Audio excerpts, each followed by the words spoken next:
कौन से ले 5 नियम की सुधर जाएं हमारे जीवन के कर्म।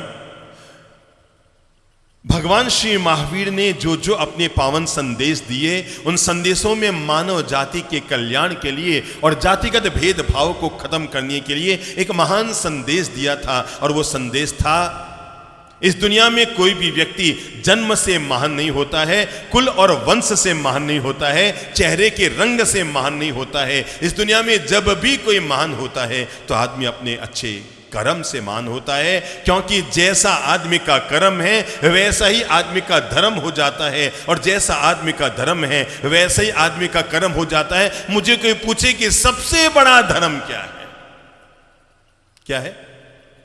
कोई पूछे कि दुनिया में सबसे बड़ा धर्म क्या है, अच्छे हो हमारे कर्म, जरा बताओ इससे बड़ा क्या हो सकता है दुनिया में कोई धर्म? अच्छे हो हमारे, बोल लो, अच्छे हो हमारे कर्म, हमारे कर्म, हमारे कर्तव्य, हमारे क्रियाकलाप अगर बहुत अच्छे क्वालिटी के हैं तो दुनिया में इससे अच्छा कोई धर्म हो नहीं सकता है। मैं अपनी बात की शुरुआत एक बड़ी प्यारी सी कहानी के साथ कर रहा हूं। कहते हैं कि 5-7 दोस्त जिन्होंने पी ली थी, मती मारी जाती है, बुद्धि भ्रष्ट हो जाती है, दिमाग फालतू कामों में आदमी का घूमना शुरू हो जाता है, तो उल्टी सीधी आदतें आदमी के जीवन में आ जाती है। और ऐसी कोई उल्टी सीधी आदतें उन बच्चों के, उन युवाओं के जिंदगी में आ गई और उन्होंने सबने पी ली थी और पी करके चले गए थे किसी समुद्र के किनारे। समुद्र के किनारे चले गए, चांदनी रात थी, पूर्णिमा के अगले दिन की रात थी, तो पूरा आसमान रोशनी से भरा हुआ था। युवाओं के मन में आया, चलो एक काम करते हैं यार, आज घर नहीं चलते हैं, आज समुद्र का आनंद लेते हैं और रात भर नौका विहार करेंगे, अपन नौका में समुद्र घूम के आएंगे और सुबह वापस आ जाएंगे। 5-7 दोस्त बैठ गए, कभी कोई चला रहा है पतवार, कभी कोई चला रहा है पतवार, कभी कोई चला रहा है पतवार, रात भर आनंद लूटते रहे। अरे वाह रे वाह, समुद्र का आनंद आ रहा है, क्या ठंडी हवाएं आ रही है, क्या आनंद आ रहा है। पतवारें चलाते रहे, चलाते रहे, चलाते रहे, चलाते रहे। सुबह होने तक 2 काम हुआ। नंबर 1, भोर भी हो गई। क्या हुआ? भोर भी हो गई और नशा भी उतर गया। सुबह होने तक 2 काम हो गए, भोर भी हो गई और नशा भी उतर गया। उन्होंने सोचा, देखिए तो सही, अपने रात भर नौका चलाई है, कहां पहुंचे हैं। तो जैसे ही एक व्यक्ति ने नजर डाली कहां पहुंचे, उसने सारे दोस्तों को झंझोड़ते हुए कहा, अरे गजब का मजा आ गया, अरे गजब का मजा आ गया। उसने हुआ क्या कि पूछ ही मत, जो पीने में मजा आया उससे ज्यादा मजा आ गया। कि हुआ क्या कि जहां से अपन ने यात्रा शुरू की थी अपन वहीं पहुंच गए हैं। क्या मजा आ गया, क्या मजा आ गया। रात को जहां से अपन ने पतवारें चलानी शुरू की और नौका को खेना शुरू किया था, मजा ये आ गया अपन वहीं के वहीं पहुंच गए हैं। तभी एक ने कहा, पहुंच इसलिए गए हैं क्योंकि अपन रात भर पतवारें तो चलाते रहे पर लंगर तो खोलना ही भूल गए थे। लंगर बंधा रहा, नौका डोरी से लंगर से बंधी रह गई, अपन पतवारें चलाते रह गए, मंजिल तक ना पहुंच पाए। एक बार जब इंसान अपने मन के आईने में उतरकर आत्मनिरीक्षण करने की कोशिश करता है तो उसे लगेगा कि शायद जीवन में पहुंचने के नाम पर तो बहुत आगे पहुंच गए, पर एक चीज खोलना भूल गए, और वो क्या? लंगर खोलना भूल गए। और लंगर खोलना भूल गए इसलिए वहीं के वहीं खड़े हैं जहां से यात्रा शुरू की थी। अपन में से कई बहनें ऐसी हैं जिनको सामायिक के करते करते 15, 20, 25 साल बीत गए होंगे। कई बहनें ऐसी हैं जिन्होंने अब तक न करते 4-5 हजार सामायिक के कर ली होगी। कई भाई ऐसे हैं जिन्होंने कई बार प्रतिक्रमण के सूत्र दोहरा लिए होंगे। पर जब आत्मनिरीक्षण करते हैं ना, सामायिक करने वाले व्यक्ति के सामने भी जैसे ही क्रोध का निमित्त सामने पैदा होता है, 5000 सामायिक एक तरफ चली जाती है, 1 सेकंड में चिंगारी जगती है और आदमी आग बबूला हो जाता है। 2 कड़वे शब्द हम सुन नहीं पाते हैं। हमने वो चित्र तो 100 बार देख लिए जब भगवान महावीर के कान में किले ठोकी जा रही है और वो शांति से खड़े। आप क्या समझते हैं, भगवान महावीर के शरीर में इतना बल था कि अगर वो एक अंगूठे से अगर मेरू पर्वत को दबा देते, 2 अंगूठे से नहीं, 1 अंगूठे से, और वो भी हाथ का नहीं, बोलो बोलो बोलो, पांव के अंगूठे से, और वो भी जवानी में नहीं,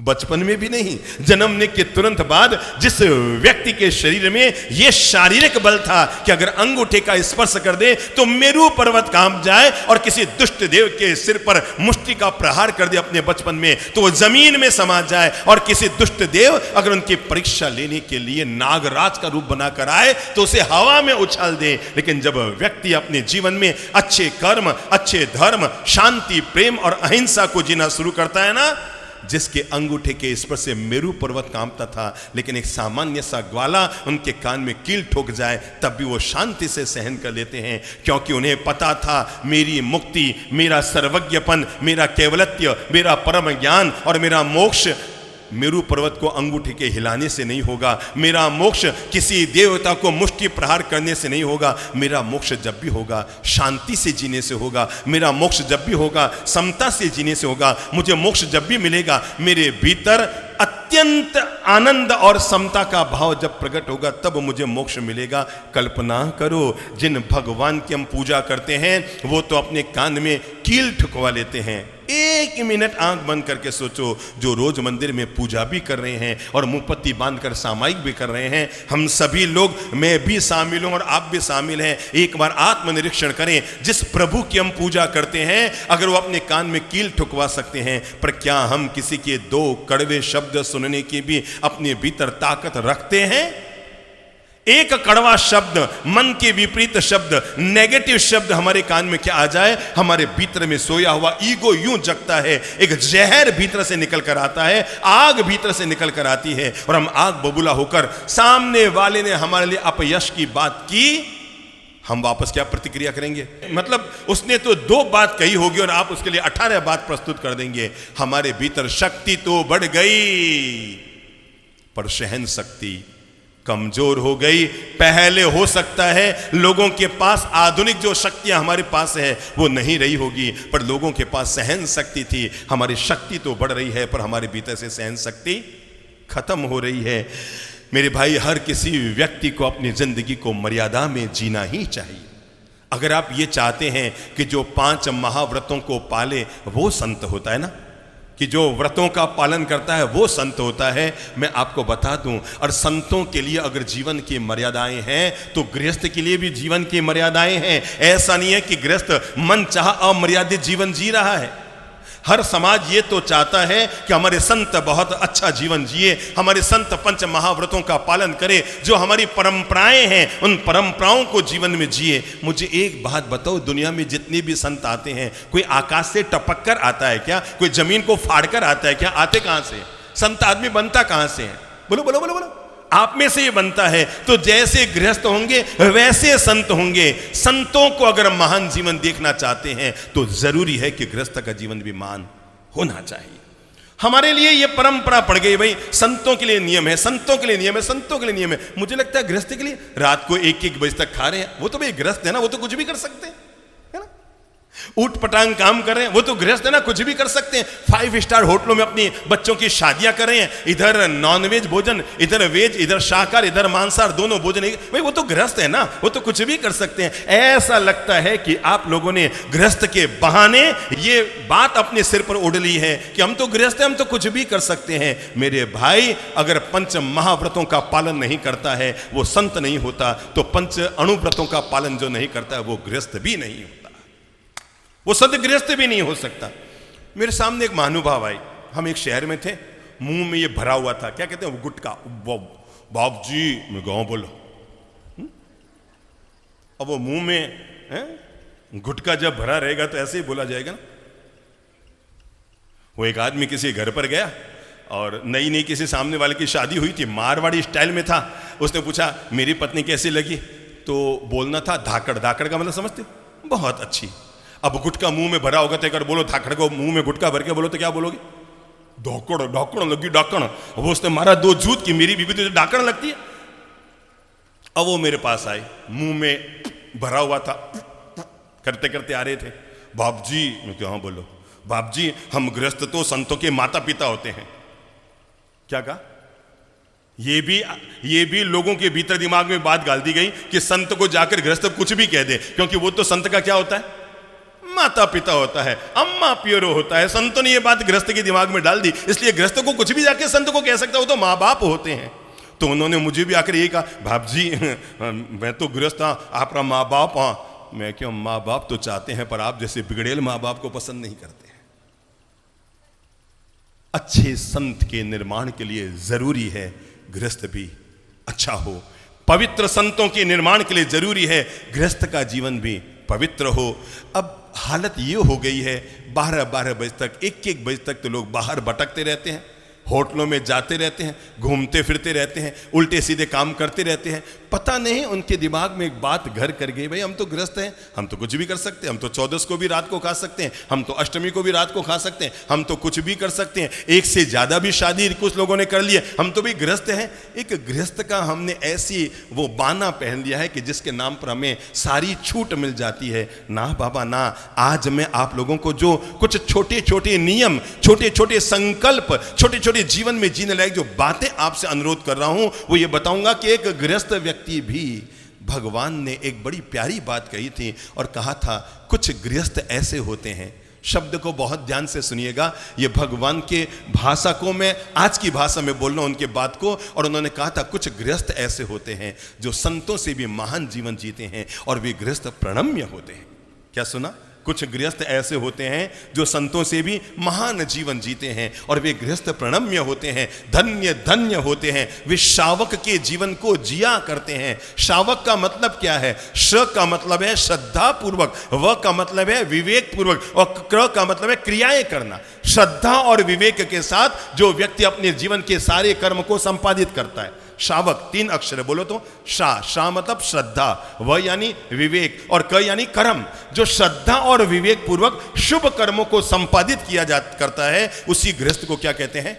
शावक कहते हैं। तो हर किसी शावक को चाहिए कि वो अपने जीवन को मर्यादाओं से जोड़कर रखें। बिना मर्यादा के तो नदी भी बाढ़ बन जाती है और बिना मर्यादा के समुद्र भी लोगों के लिए हानि का कारण बन जाता है। मर्यादा तो हर व्यक्ति के जीवन में होनी चाहिए।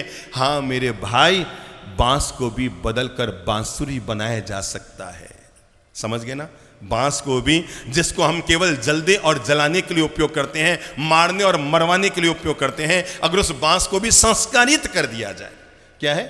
उस बांस को भी अगर संस्कारित कर दिया जाए, उस बांस को भी अगर साध लिया जाए, उसे भी सही स्वरूप दे दिया जाए, तो बांस बांस नहीं रहता, वो क्या हो जाता है? बांसुरी बन जाता है। हम लोग धर्म की बातें तो बहुत करते हैं, इतनी ऊंची ऊंची बातें। लोग आएंगे, आते ही बाप जी मुझे आपसे चर्चा करनी है, अमुक का क्या मतलब है, अमुक का क्या मतलब है, अमुक का क्या मतलब है। लोग धर्म की चर्चा बहुत करते हैं, जबकि धर्म की चर्चा कम की जानी चाहिए। कितनी भी चर्चा कर लो, धर्म की आत्मा का कल्याण नहीं होने वाला है। आत्मा का कल्याण तब होगा जब आदमी धर्म की चर्या करेगा, आचरण में लेकर आएगा, जीवन में उतारने की सोचेगा। मेरे भाई, कुर्सी बनने से काम नहीं चलेगा। कुर्सी का काम क्या है? इस बर्तन से उस बर्तन में डालना, उस बर्तन से उस बर्तन में डालना। लेकिन लाख बार ऐसा काम कर ले, फिर भी कुर्सी किसी का स्वाद नहीं चख पाती है। ज्ञान हमारे लिए मुक्ति का साधन बने, तर्क वितर्क का साधन ना बने। चलो मैं 5 नियम आपको दूं, उससे पहले एक घटना बता रहा हूं। एक गांव का व्यक्ति बीमार पड़ गया। लोगों ने कहा भाई जाओ, उदयपुर शहर है, पास में ही है, 45 किलोमीटर चले जाओ और वहां जाकर डॉक्टर को दिखा के आ जाओ। गांव वाले डॉक्टर से अब तुम ठीक नहीं हो रहे हो, तुम्हारी बीमारी बढ़ती जा रही है।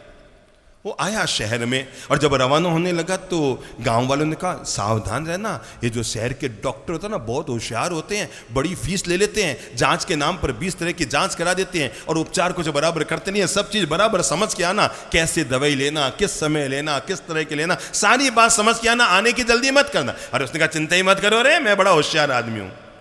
आया किसी डॉक्टर के पास शहर में गया, डॉक्टर ने ये देखा कुछ चेकिंग की और 4 तरह की दवाइयां लिख दी और कहा कि ले भैया ये दवाइयां ले जा और इनको सुबह शाम ले लेना।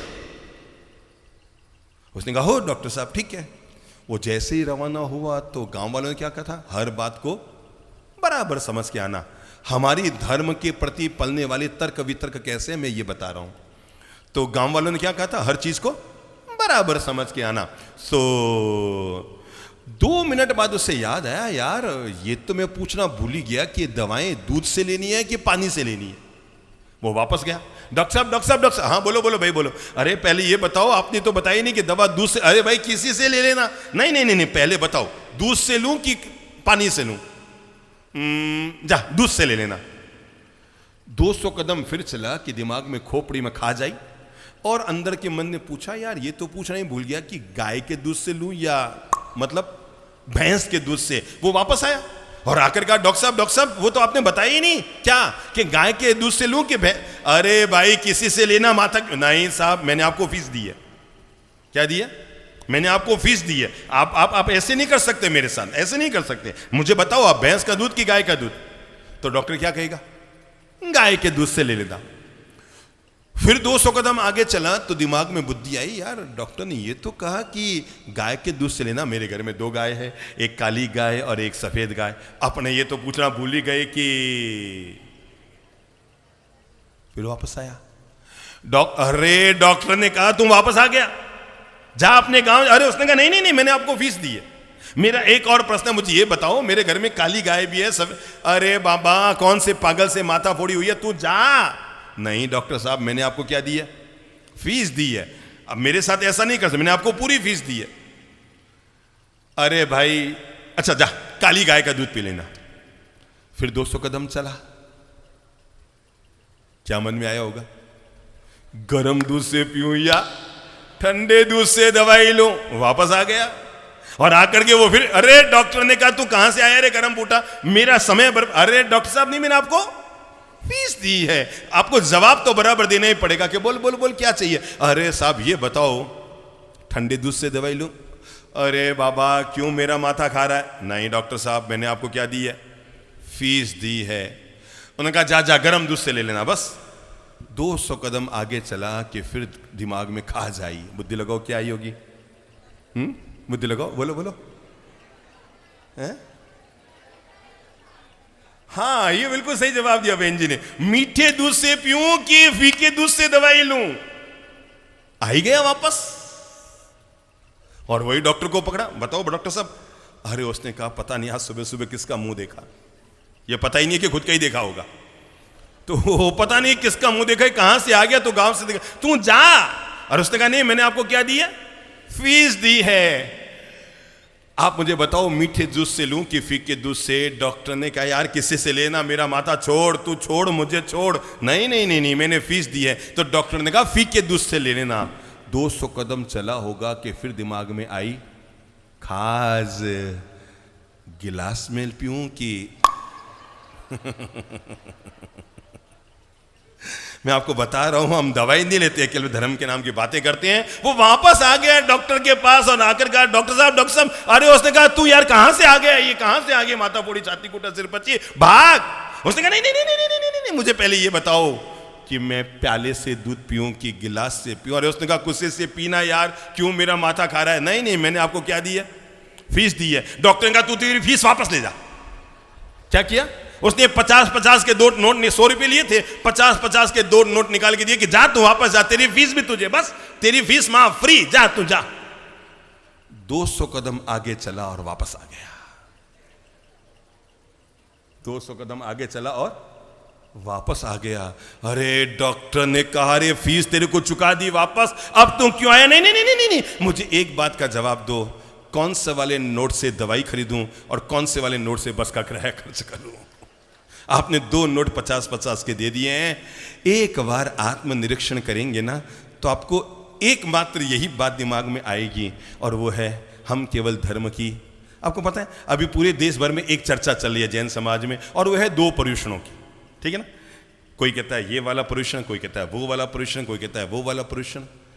किसी के दिमाग में ये नहीं चल रहा है कि अब वो पर्युषण आ रहे हैं, मुझे अपने मन को निर्मल करना है, मन को पवित्र करना है, भीतर के प्रदूषण को मिटाना है, मेरी अमुक अमुक व्यक्ति से बोलचाल बंद हो गई थी, मुझे उससे खमत खामना करना है, मुझसे साल भर में अमुक अमुक दोष हो गए थे, गाड़ी चलाते हुए कबूतर मुझसे मर गया था, और एक बार स्कूटर से एक कुत्ता टकरा गया था, हाँ याद आया, एक बार मैं अपनी पत्नी पर गुस्सा भी, एक बार मैंने अपने बच्चे पर हाथ भी, एक बार मैंने गलत झूठ भी बोला, एक बार मैंने व्यापार में ये भी।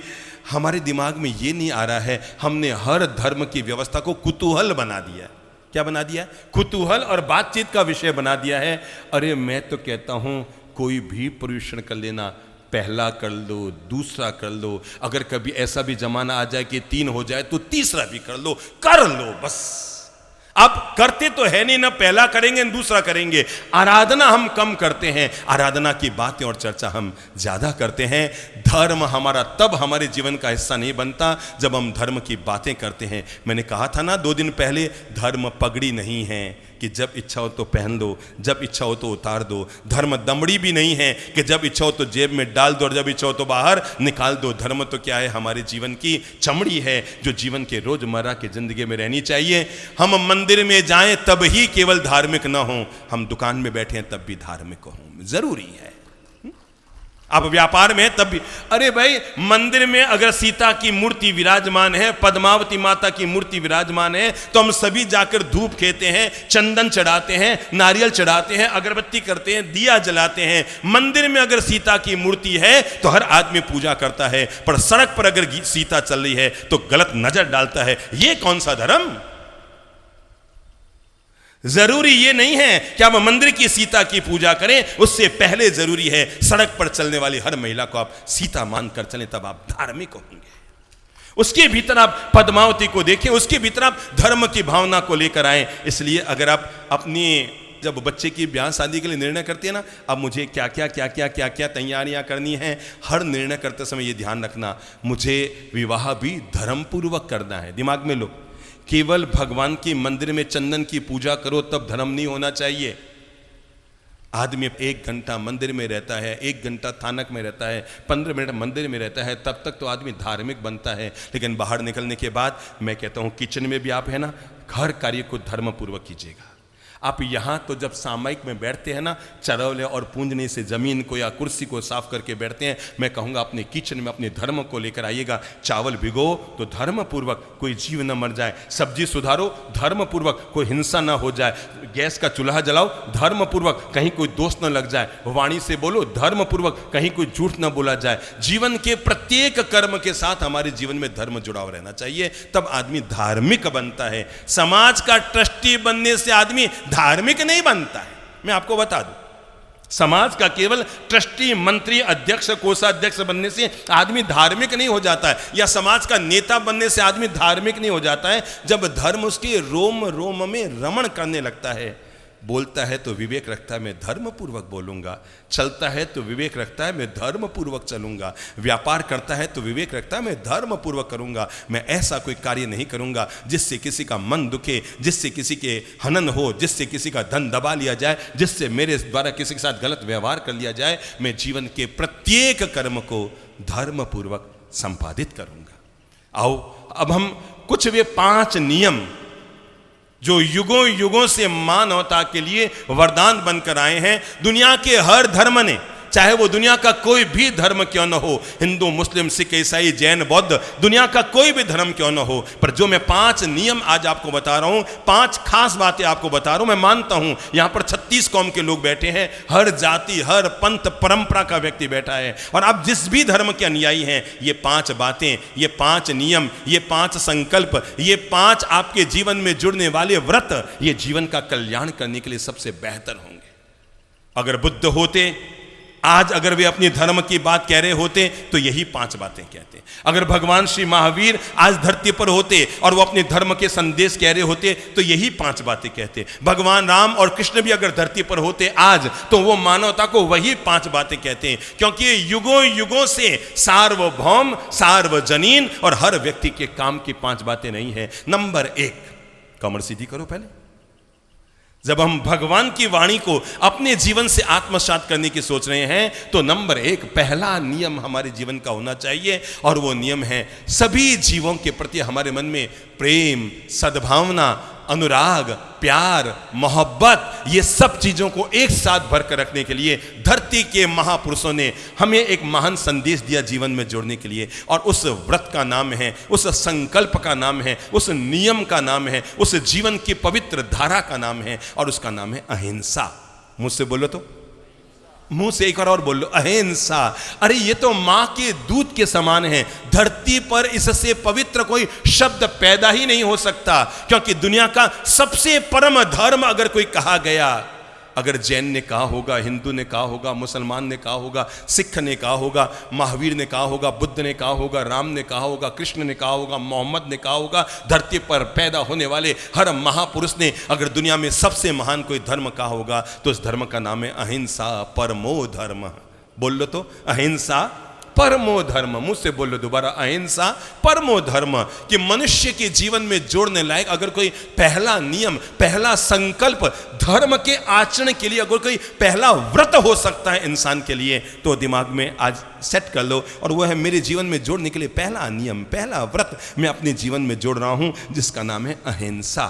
अहिंसा का मतलब होता है जब हम तन से, मन से, कर्म से, वचन से और व्यवहार से, जब हम तन से, मन से, कर्म से, वचन से और व्यवहार से ऐसा हम कोई भी कर्म नहीं करते जिसके द्वारा दूसरे को लेश मात्र भी नुकसान हो। शब्द ध्यान में लेना।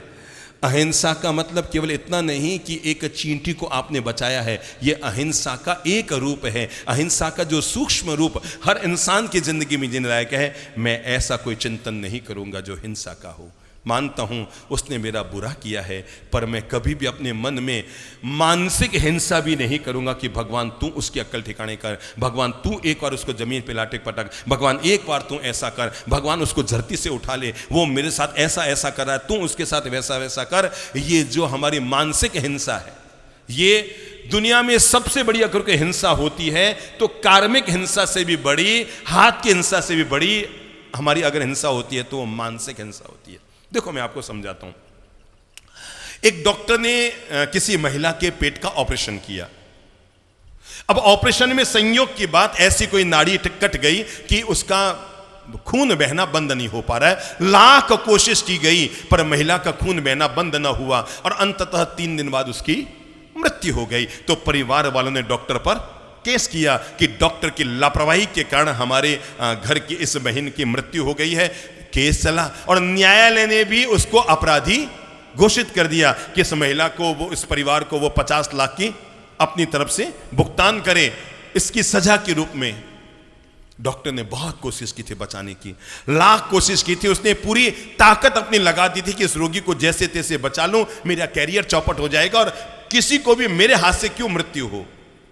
न्यायालय में अपराधी तो हो गया वो डॉक्टर, उसको 50 लाख का जुर्माना भी उस महिला के परिवारजनों को अदा करना पड़ा। लेकिन मैं आपको एक बात बता रहा हूं, न्यायालय में तो अपराधी हुआ पर भगवान के घर में हुआ। भगवान, उसकी तो इच्छा थी मैं बचा लूं, उसके द्वारा अपराध तो हुआ है पर पाप नहीं हुआ। एक व्यक्ति किसी से दुश्मनी थी, समझिएगा, एक व्यक्ति की किसी से दुश्मनी थी, और जब आदमी की दुश्मनी होती है ना तो वो कहां तक गिरता है पता नहीं लगता है। मेरे भाई, जब भी हम किसी को गिराने की कोशिश करते हैं ना, वो सामने वाला गिरे या ना गिरे पर वैचारिक तौर पर हम खुद गिरने शुरू हो जाते हैं। हम जब भी किसी का अहित करना चाहते हैं, उसका अहित हो या ना हो पर हमारा अहित हम पहले शुरू कर देते हैं। और उसके मन में आया आज मैं उसके घर जाऊं और उसका क्या करूं, सफाया कर देता हूं।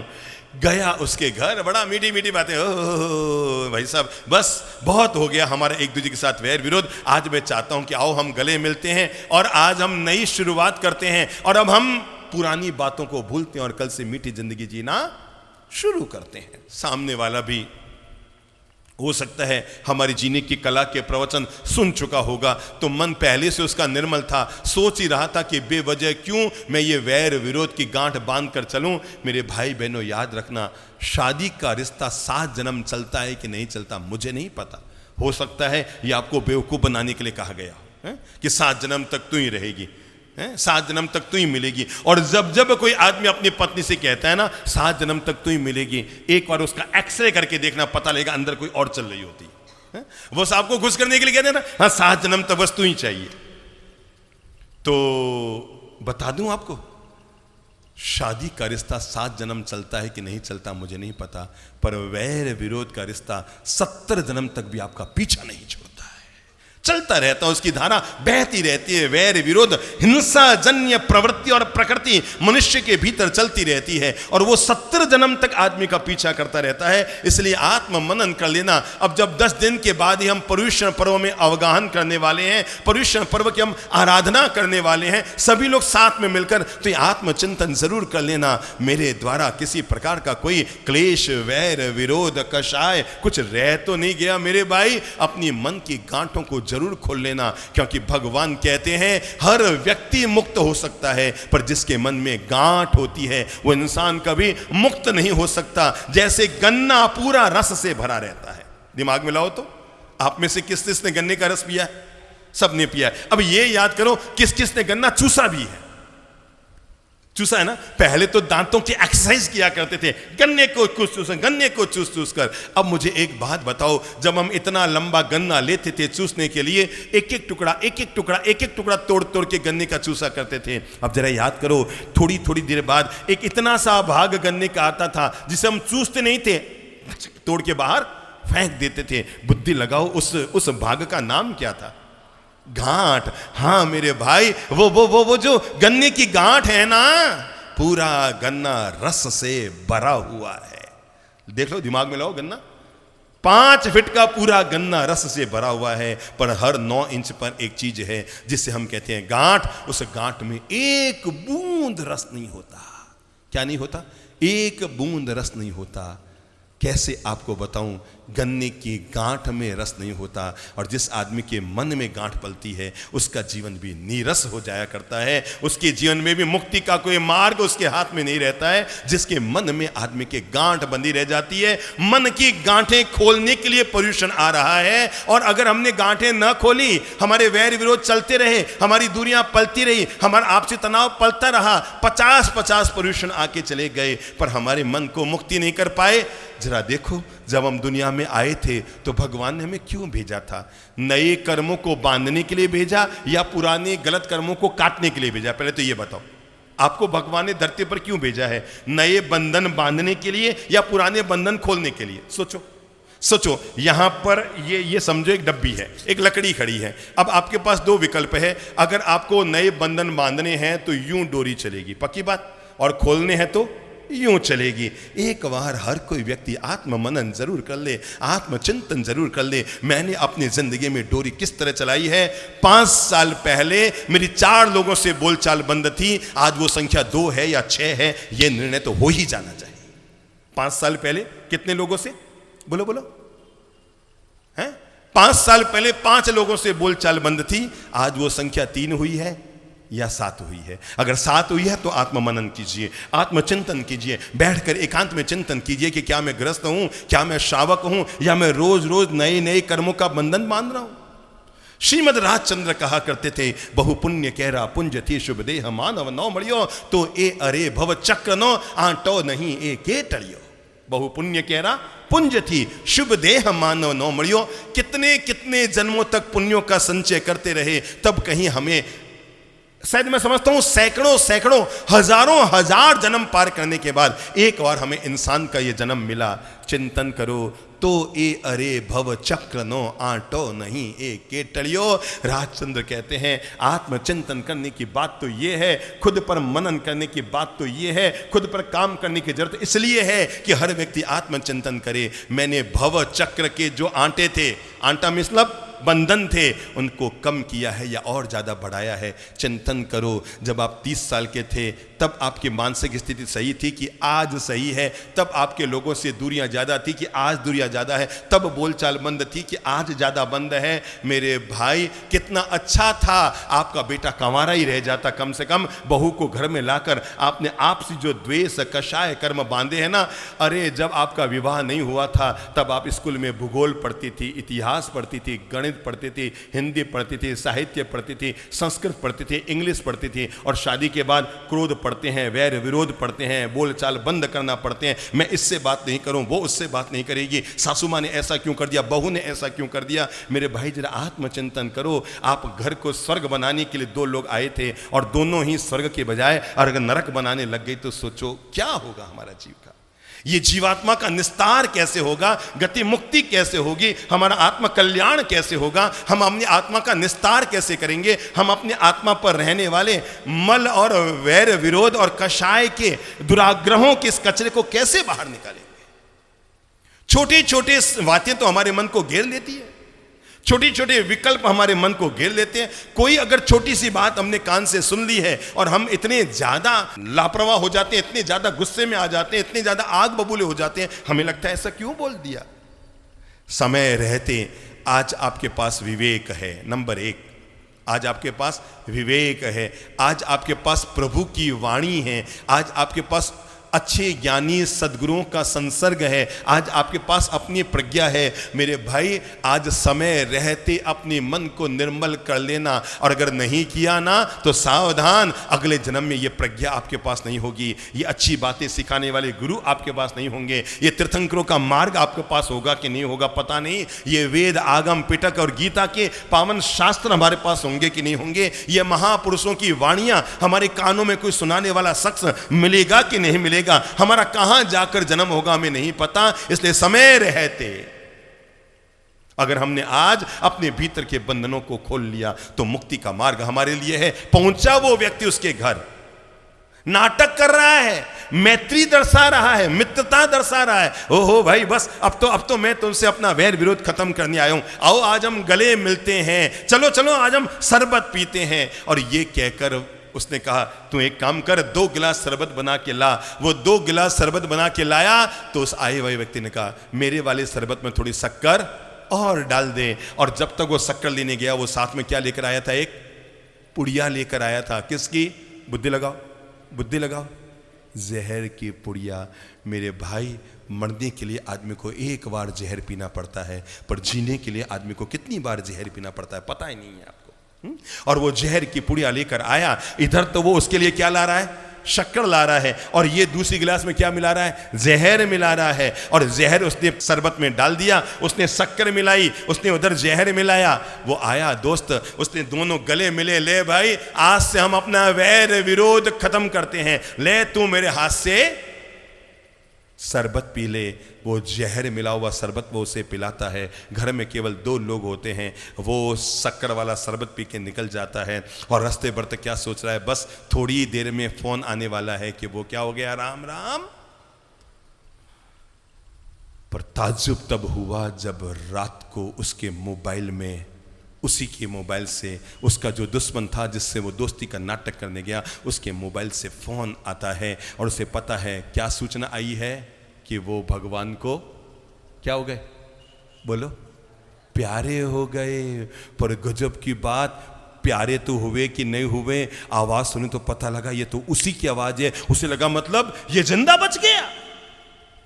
उसने उसको कहा थैंक यू भैया, आज बहुत अच्छा लगा तुम मेरे घर आए, मुझे बहुत अच्छा लगा, मैं जीवन भर तुम्हारा आभारी रहूंगा। पता नहीं कितने कितने तूने विशुद्ध भाव से आज मुझे शरबत पिलाया। अरे आज ही मैं अस्पताल में जांच कराने गया, मेरे कैंसर की बीमारी है, और पता नहीं तूने कितने प्रेम से लाड से मुझे शरबत पिलाया। डॉक्टर ने मुझे बताया कि मेरी कैंसर की बीमारी जड़ से खत्म हो गई है। जहर ने जाकर, वो एक विशेष प्रकार का जहर रहा होगा जिसने जाकर उसकी बीमारियों को काट दिया। बीमार आदमी स्वस्थ हो गया। मुझे इतना सा बताओ, उसको दुनिया में किसी ने अपराधी तो नहीं कहा ना, कहा?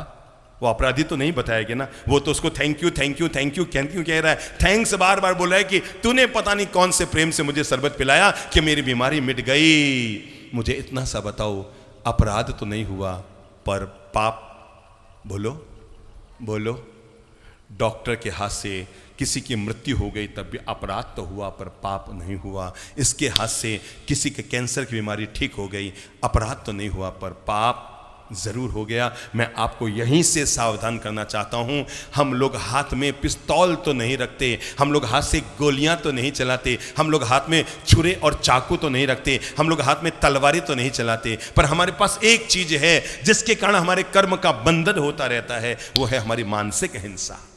क्या है? बोलो दिमाग में लो, कौन सी हिंसा? हमारी मानसिक हिंसा। हम मन से हिंसा जन्य कर्म करते रहते हैं। तो हम आज संकल्प ले रहे हैं, मैं जब अहिंसा को जीने के लिए जीवन में कदम बढ़ा रहा हूं, क्योंकि अहिंसा ही वो मुख्य धारा है जिससे व्यक्ति परम निर्वाण, परम पद, परम मोक्ष को प्राप्त करता है। मैं अहिंसा के लिए अपने कदम बढ़ा रहा हूं, तो पहला संकल्प, मैं मन से किसी प्रकार की हिंसा नहीं करूंगा, मैं तन से भी कोई हिंसा नहीं करूंगा, मैं कर्म से भी कोई हिंसा नहीं करूंगा, मैं वचन, व्यवहार और वाणी से भी अपने द्वारा किसी भी जीव का कोई नुकसान नहीं पहुंचाऊंगा। मन में किसी का अहित सोचूंगा नहीं और अपनी जबान से कभी कड़वी बात बोलूंगा नहीं, क्योंकि ये जब भी किया जाता है सामने वाले का दिल दुखता है। युगों युगों से हमारे देश ने इस धारा को जिया है, और उसमें भी भगवान श्री महावीर और तीर्थंकरों की परंपरा में तो धर्म का अगर मुख्य कोई चरण है, जीवन के हर कदम को बढ़ाते बढ़ाते जो भी काम किया जाए। मैंने कुछ दिन पहले कहा था ना कि भगवान से पूछा गया कि हम कैसे खाएं, कैसे बोलें, कैसे चलें, कैसे फिरें, कैसे सोएं, कैसे खाना बनाएं, जीवन के सारे काम हम कैसे करें कि हमारे पाप कर्म का बंधन न हो। तो भगवान ने कहा था अहिंसा पूर्वक, जयम यानी अहिंसा पूर्वक, यत्ना पूर्वक, प्रज्ञा पूर्वक, विवेक पूर्वक खाओ पियो चलो फिरो उठो सारे काम करो, पर तुम्हारे दिमाग में अगर एक शब्द चल रहा है, मैं यत्ना पूर्वक करूंगा। हमारा हर कर्म जब हम चलें ना तो इस बात का विवेक रखें। गाड़ी आप चला रहे हैं कोई दिक्कत नहीं, पर गाड़ी चलाते हुए भी अगर आप थोड़ी सी स्पीड कम लेते हैं, और आपको पता है भी बरसात का मौसम है, कीड़े मकोड़े सड़क पर चलते रहते हैं, और आपने 3 बार गाड़ी से नीचे उतरकर और उन कीड़ों को अगर बचा दिया, मुझे एक बात बताओ, ये धर्म का आचरण हुआ कि नहीं हुआ? लोग हमारे यहां दान, दया और करुणा और अहिंसा में लोग इतना विश्वास रखते हैं, कैसा बताऊं। जब एक पर्व आता है जिस दिन लोग जीव हिंसा करते हैं या बकरों का हनन करते हैं, उस दिन देश में लाखों लोग होते हैं जो उपवास करते हैं। मालूम है आपको, लाखों लोग देश भर में हैं इस समाज में जो उपवास करते हैं कि हम उन जीवों को बचा तो नहीं सकते हैं, पर उनकी आत्म शांति की मंगल कामना करते हैं। इतनी परम अहिंसा हमारे यहां रही। आपको पता है ये जो मुंहपत्ती होती है ये किस चीज का प्रतीक है? बहन आप खड़े हो तो, हाँ जिनकी लंबी मुंहपत्ती है, हाँ आपको कह रहा हूं बहन, हाँ खड़े हो, हाँ पीछे वालों को खड़ा करके ले आओ। कोई ऐसा भी है जो सामायिक में जिसके हाथ में मुंहपत्ती है? हाँ चलो आगे आ जाओ, लाइन सर 3 लोग खड़े हो जाओ, हाँ आगे आओ बहन आगे आ जाओ। ये 3 पहचान लेकर बहनें खड़ी हैं। आप सोच सकते हैं पहले वाली के पास भी मुंहपत्ती है और दूसरी वाली के पास भी मुंहपत्ती है और तीसरी वाली बहन के पास में मुंहपत्ती है। देख रहे हैं आप लाइन सर?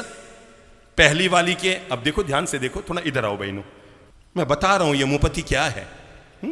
नंबर 1, पहली वाली बहन की मुंहपत्ती को देखकर आपको क्या लग रहा है ये कौन है? थानकवासी है। दूसरी वाली बहन की मुंहपत्ती को देख के आपको क्या लग रहा है? तेरापंथी है। तीसरी वाली बहन की मुंहपत्ती को देख के क्या लग रहा है? मंदिर वाली। क्यों जी, मैं सही पहचान बता रहा हूं ना? मुझे अब दिख भी नहीं रहा कि कौन किधर खड़ी है। पहली वाली शायद वो है जिनके छोटी मुंहपत्ती पहनी हुई, तो वो थानकवासी की पहचान लिए है। दूसरी तेरापंथ की पहचान लिए है। तीसरी मंदिर मार्गी की पहचान लिए हैं। इन्होंने इस मुंहपत्ती का मतलब क्या समझ लिया है? एक वाली समझती है मेरी वाली मुंहपत्ती थानक की है, दूसरी वाली समझती है मेरी मुंहपत्ती तेरापंथ की है, तीसरी वाली समझती है मेरी मुंहपत्ती किसकी है? मंदिर मार्गियों की है। आज मैं आपको जीवन का राज बताना चाहता हूं, ये मुंहपत्ती परंपरा की प्रतीक नहीं, ये मुंहपत्ती अहिंसा की प्रतीक है। किसकी प्रतीक है?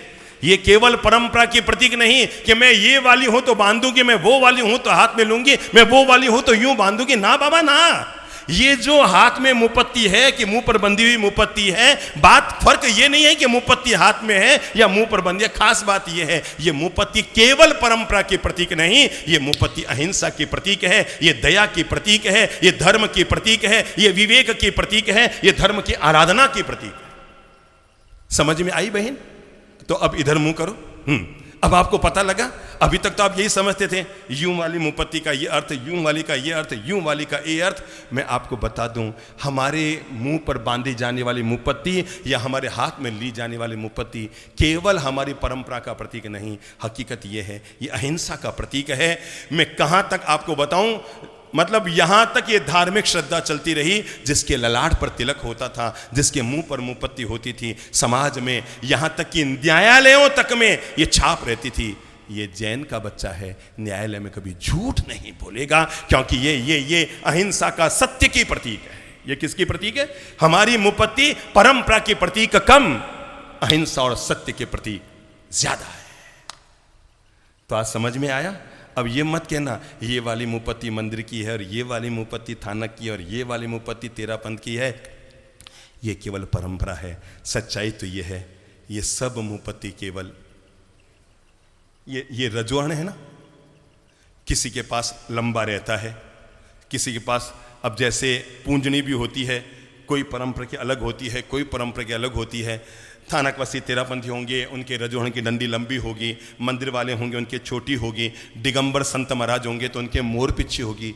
मैं आपको आज राज बता रहा हूं, हम इनके आधार पर केवल परंपराओं का चयन न करें कि इनके पास ऐसा वाला उगा है, इनके ओगे में गांठ लगी है तो ये तपागच वाले होंगे, इनके ओगे में गांठ नहीं लगी है ये कर्तगच वाले होंगे, इनके ओगे की लंबी डंडी है तो ये थानकवासी तेरापंथी होंगे, इनके ओगे की डंडी छोटी है तो ये मंदिर वाले होंगे, इनके ओगे में क्या लगा है, मोर पिंची लगी है तो ये क्या होंगे, दिगंबर वाले होंगे। मैं कैसे बताऊं, भगवान ने हमें ये रजोहरण और मोर पिंची परंपरा की पहचान बनाने के लिए नहीं दी थी, ये हमें अहिंसा की रक्षा करने के लिए दी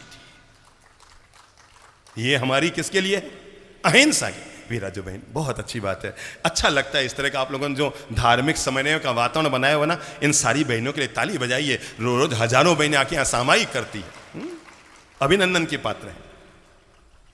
हम तो भाई सबके हैं, हमारा मानना है कि धर्म का आचरण करो, धर्म के नाम पर बहस मत करो।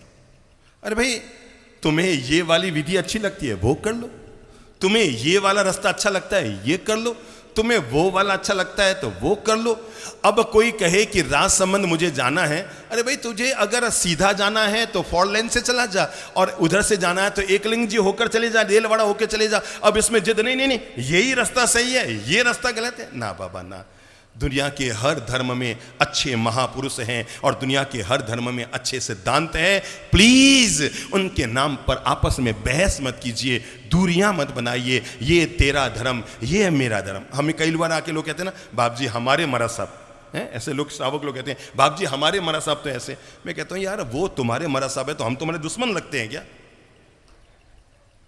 जब अपन महामंत्र नवकार का जाप करते हैं तो मुंह से क्या बोलते हैं, चलो बोलो तो 5वां पद, नवकार मंत्र का 5वां पद किस किस को आता है, बोलो 5वां पद जोर से बोलो तो, नमो लोए।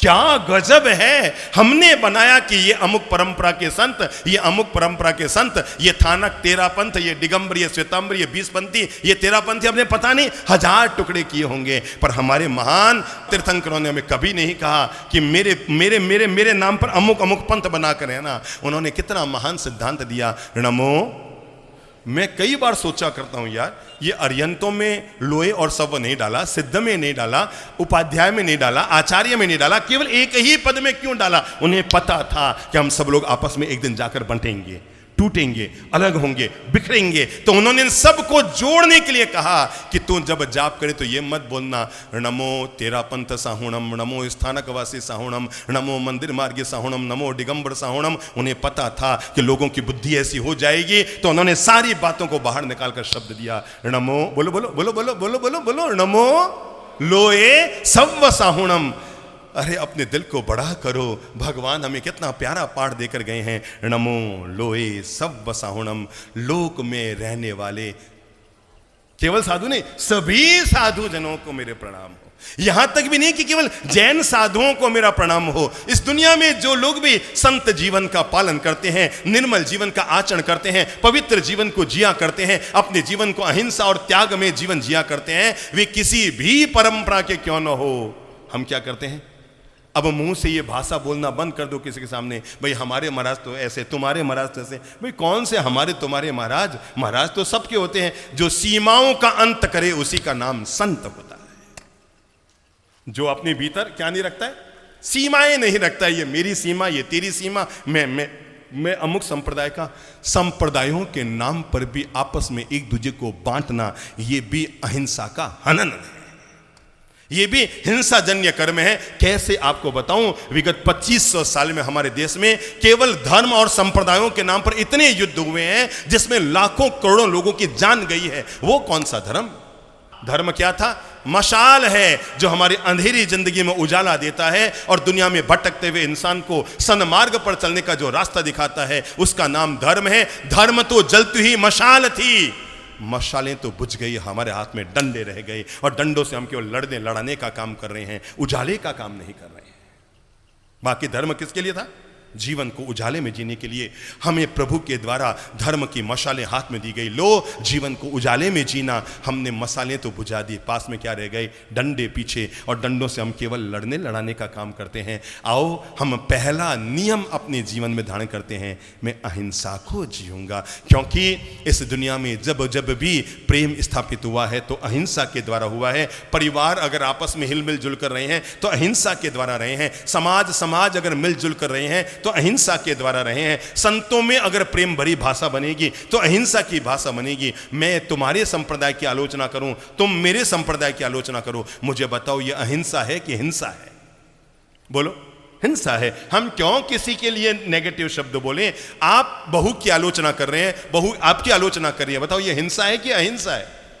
आप अपने भाई के लिए अपशब्द बोल रहे हैं, आपका भाई आपके लिए अपशब्द बोल रहा है, यह हिंसा है कि अहिंसा है? आप अपने पड़ोसी की आलोचना कर रहे हैं, पड़ोसी आपकी आलोचना कर रहे हैं, आप अपने व्यापारी को दबा रहे हैं, व्यापारी आपको दबा रहा है, यह सब हिंसा है। हम अहिंसा का मतलब समझते हैं चरवले से, पूंजनी से एक चींटी को बचा दिया। ना बाबा ना, जीवन के कदम कदम को फूंक फूंक कर रखना अहिंसा का पालन है। हर कदम मैं ऐसा कोई वचन नहीं बोलूंगा जिस वचन से कभी भी किसी को जाके पीड़ा पहुंच जाए। आपने तो 1 मिनट में कह दिया, आपने कहा सब्जी खरीद के लिया बहू, और बहू ने कहा मम्मा एक्टिवा आ रही है फिर मैं जाती हूं, और आपने झट से बोल दिया पीहर में तो तेरे साइकिल भी नहीं थी, आज तो तेरे पांव भी नहीं चलते। ना बाबा ना, ये हिंसा मत कीजिए, आपके 100 सामायिक बेकार हो जाएगी। उसके पीहर में क्या था इसकी आलोचना आप मत कीजिए, क्योंकि आप जिस पीहर से आए थे वहां भी ऐसे ही फाके थे। तेरे पीहर में तो ये नहीं था, तेरे पीहर में तो ये नहीं था, आज तो तुझे ऊंची ऊंची बातें आती है, आज तो तुम फ्लाइट में घूमती है, तेरे बाप के पास तो साइकिल नहीं थी। अरे मेरे बाप के पास साइकिल नहीं थी तभी तो तुम्हारे घर में मुझे भेजा। अगर उसके पास भी हवाई जहाज होता तो तुम्हारा नंबर मेरा कभी आता? वहां कुछ नहीं था तब आपके घर में आगे चलो कहीं डालते हैं, अरे वहां कुछ होता तो आपका नंबर भी नहीं आता। अपनी जबान को हमेशा विवेकपूर्वक बोलिए, प्रज्ञापूर्वक बोलिए, समितिपूर्वक बोलिए, क्योंकि आपके लापरवाही से बोले हुए शब्द हिंसक बनते हैं, दूरियां पैदा करते हैं, तनाव पैदा करते हैं, खींचतान पैदा करते हैं। आपको टोकना है, बोलना है, कहना है, कहिए, पर भाषा की सम्मान तो हो ना। विवेकपूर्वक अपनी भाषा का उपयोग कीजिए। आप अपनी सासू मां के लिए भी किसी शब्द का प्रयोग कर रहे हैं ना, ऐसे शब्द मत बोलिए जिससे उनके मन को पीड़ा पहुंचे। मत बोलिए आपने मेरे साथ जवानी में ऐसे किया था, आपने उस समय जब मैं शादी करके आई थी। आज आप देरानी को तो कुछ नहीं बोले, मुझे तो उस समय बोले थे, मुझे तो आते ही 3 दिन में आपने किचन में डाल दिया था, इसको तो 1 महीना हो गया, आपको इसको तो कहने की हिम्मत ही नहीं हो रही है। ठीक है भाई, तब की घर में तब व्यवस्थाएं रही, अब की घर में अब व्यवस्थाएं रही है। आप अगर एक एक चीज को घर में तौलते रहे ना कि देरानी को ये मिला और मुझे नहीं मिला, जेठानी को ये मिला और मुझे नहीं मिला, आप सुख की रोटी छोड़ो, सुख की सांस भी नहीं ले पाएंगे। हर समय ईर्ष्या, हर समय तनाव, हर समय मानसिक बेचैनी आप मन में पालते रहेंगे। भगवान कहते हैं सुखपूर्वक, शांतिपूर्वक, आनंदपूर्वक, प्रेम पूर्वक, मिठास पूर्वक अगर किसी को जीवन जीना है तो उसके लिए अहिंसा का पालन करना जरूरी है। कहते हैं गौतम दोनों जंगल में घूमने गए थे, एक तो बुद्ध और उनका चचेरा भाई जिसका नाम था देवदत्त। दोनों जंगल में घूमने गए। बुद्ध प्रेम और शांति में विश्वास करने वाले व्यक्ति थे, और चचेरा भाई देवदत्त ने आसमान में उड़ते हुए हंस को देखा और उसने अपना बाण चलाया। बाण लगते ही हंस घायल होकर जमीन पर आके गिर पड़ा, और जैसे ही जमीन पर गिरा, जहां बुद्ध खड़े थे बिल्कुल उनके पास में आकर गौतम के पास वो हंस आके गिरा। गौतम ने हंस को गोद में उठाया, उसके बाण को बाहर निकाला, लाए राजमहल में उसकी मरहम पट्टी की।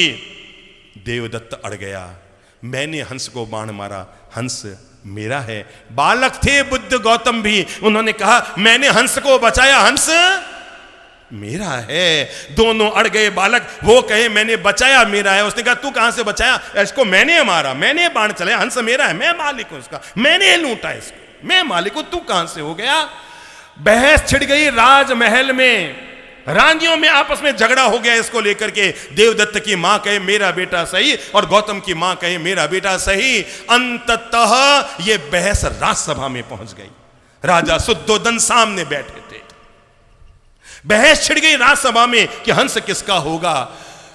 राजसभा भरी हुई थी, नगरवासी भरे हुए थे, क्योंकि पहली बार राजसभा में राजमहल की उलझन आई थी। अब तक तो नगरवासियों की उलझन और केस आते थे, पहली बार राजकुमारों की उलझन आ गई। शुद्धोधन घबरा गए कि अगर मैं मेरे बेटे का पक्ष लूंगा तो मेरा भाई और उसका बच्चा नाराज, और इसको दूंगा तो ये नाराज, क्या किया जाए, क्या किया जाए। इधर देवदत्त बैठा है, इधर गौतम बुद्ध बैठे हैं, राजसभा भरी हुई है। अचानक उनके भीतर में दुनिया के किसी महान संतों की प्रेरणा से एक सद्भाव पैदा हुआ। उन्होंने कहा, हंस इसका है कि इसका है, इसका निर्णय ना मैं करूंगा ना दोनों बच्चे करेंगे। पास में उनका भाई भी खड़ा था और उन्होंने भाई से कहा कि इसके निर्णय में हम नहीं पड़ते हैं, ना गौतम के हाथ में छोड़ता हूं, ना देवदत्त के हाथ में छोड़ता हूं, ना मैं मेरे हाथ में लेता हूं। ये निर्णय करने का अधिकार कि यह हंस देवदत्त का है बाण चलाने वाले, ये गौतम का है बचाने वाले, इसका निर्णय स्वयं हंस करेगा। और इस आधार पर निर्णय होगा, इस हंस को भरी राजसभा में छोड़ दिया जाए। इधर बुद्ध बैठे हैं गौतम, इधर उनका चचेरा भाई बैठा है देवदत्त, और निर्णय ये दिया गया, ये हंस अपने आप जिधर चला जाएगा ये हंस उसी का होगा। सोचना सोचना सोचना, अद्भुत इतिहास की ये वेला थी। एक राजमहल की झंझट, एक राजवंश और राजकुल की बात आ गई थी, और वो भी राजसभा में उतर गई थी। राजा विस्मय में पड़ गया, मैं क्या निर्णय करूं, वो किंग कर्तव्य विमूढ़ हो गया, मैं किसके पक्ष में निर्णय करूं। और तब उन्होंने विवेक पर छोड़ दिया। किसके? सोचो, एक बार सोचना, आप कमर सीधी करो और बुद्धि लगाओ कि ये बात अब क्यों उठाई जा रही है। हंस को भरी राजसभा में बीच में छोड़ दिया गया। इधर देवदत्त, उसका पिता, उसकी माँ, उसकी बहन सब बैठे हैं, इधर गौतम बुद्ध बैठे हैं, और हंस को छोड़ दिया गया। और सबसे कहा गया 3 मिनट के लिए सभी मौन हो जाएं, ये हंस जिधर जाएगा ये उसी का हो जाएगा। अब आप जरा प्रज्ञा और विवेक को लगाकर बताइए कि उस हंस ने क्या निर्णय लिया होगा। सोचो सोचो सोचो सोचो। ऐसा नहीं है कि वो देवदत्त की तरफ नहीं गया, और ऐसा भी नहीं है कि वो गौतम की तरफ चला गया। सच्चाई तो ये है, न तो वो देवदत्त से बचना चाहता था, ना वो गौतम के पास जाना चाहता था। वो गौतम के पास नहीं गया। उस जीव ने धरती पे साबित किया कि दुनिया में मारने वाला महान नहीं होता है, दुनिया में बचाने वाला महान होता है। इसलिए जिसने उसको बचाया, चाहे वो गौतम है कि देवदत्त है, मैं उधर ही जाऊंगा। और वो हंस चला गया गौतम के पास, जाकर गोद में बैठ गया। तब राजा शुद्धोधन खड़े होते हैं और खड़े होकर पूरी दुनिया के नाम पर यह घोषणा करते हैं कि आने वाले इतिहास के लिए ये पंक्ति सदा के लिए लिख दी जाए कि दुनिया में मारने वाला कभी महान नहीं होता, मरते हुए को बचाने वाला महान होता है, महान होता है, महान होता है। ये युगों युगों तक मानवता के लिए अमर हस्ताक्षर कर दिए जाए। दुनिया में बोलो बोलो, मुंह से बोलो, मारने वाला कभी महान नहीं होता है। दुनिया में बोलो बोलो बोलो बोलो बोलो बोलो। एक बार 2 दृश्य जीवन में देखना। जीव के पास एक व्यक्ति कटार लिए खड़ा है, और उस समय उसकी आंखों की हालत क्या है, चेहरे की स्थिति क्या है। और एक जीव के पास में एक व्यक्ति रोटी लिए खड़ा है, उस समय उसकी हालत क्या है। तब आपको पता लगेगा दुनिया में मारने वाला महान होता है या बचाने वाला महान होता है। ये अहिंसा माँ के समान, माता के दूध के समान भगवान की वाणी, ये दिव्य वचन है जो हमें कहती है अपने जीवन के हर कदम कदम को अहिंसा के साथ जियो, अपने हर कदम कदम को प्रेम और शांति के साथ जियो, क्योंकि अहिंसा में ही प्रेम है। अगर आप प्रेम से जीना चाहते हैं, भाई भाई प्रेम से रहें, पति पत्नी प्रेम से रहें, माता पिता प्रेम से रहें, परिवार के लोग प्रेम से रहें, हम संतगण प्रेम से रहें, समाज के लोग प्रेम से रहें, परिवार के लोग प्रेम से रहें, व्यापार में लोग प्रेम से रहें, सारी दुनिया में रहने वाले देश अगर प्रेम से रहें, तो इसके लिए एक शब्द धरती पर घर घर में अवतरित कर दिया जाना चाहिए, और वो है अहिंसा। मैं आपको कैसे बताऊं, अगर केवल आने वाले 25 साल के लिए इस दुनिया में इस एक शब्द को घट घट में उतार दिया जाए तो ये धरती स्वर्ग बन जाएगी।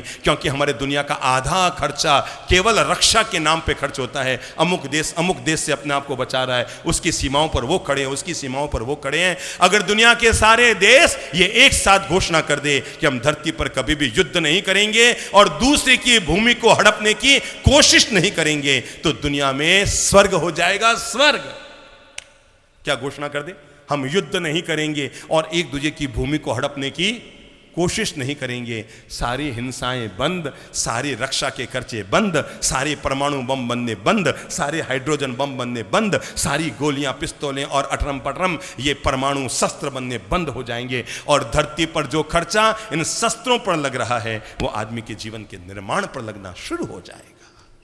अहिंसा की स्थापना चाहिए मेरे भाई, धरती पर अहिंसा की स्थापना होनी चाहिए। धरती का फूल फूल ये महकते हुए कहता है, आओ, अरे फूल को देखकर उसे तोड़ने की कोशिश मत करो, फूल को देखकर उसकी तरह मुस्कुराने की कोशिश करो, क्योंकि तोड़ना हिंसा है और उसको देखकर मुस्कुराना, इसी का नाम अहिंसा है। फूल को तोड़ना हिंसा है।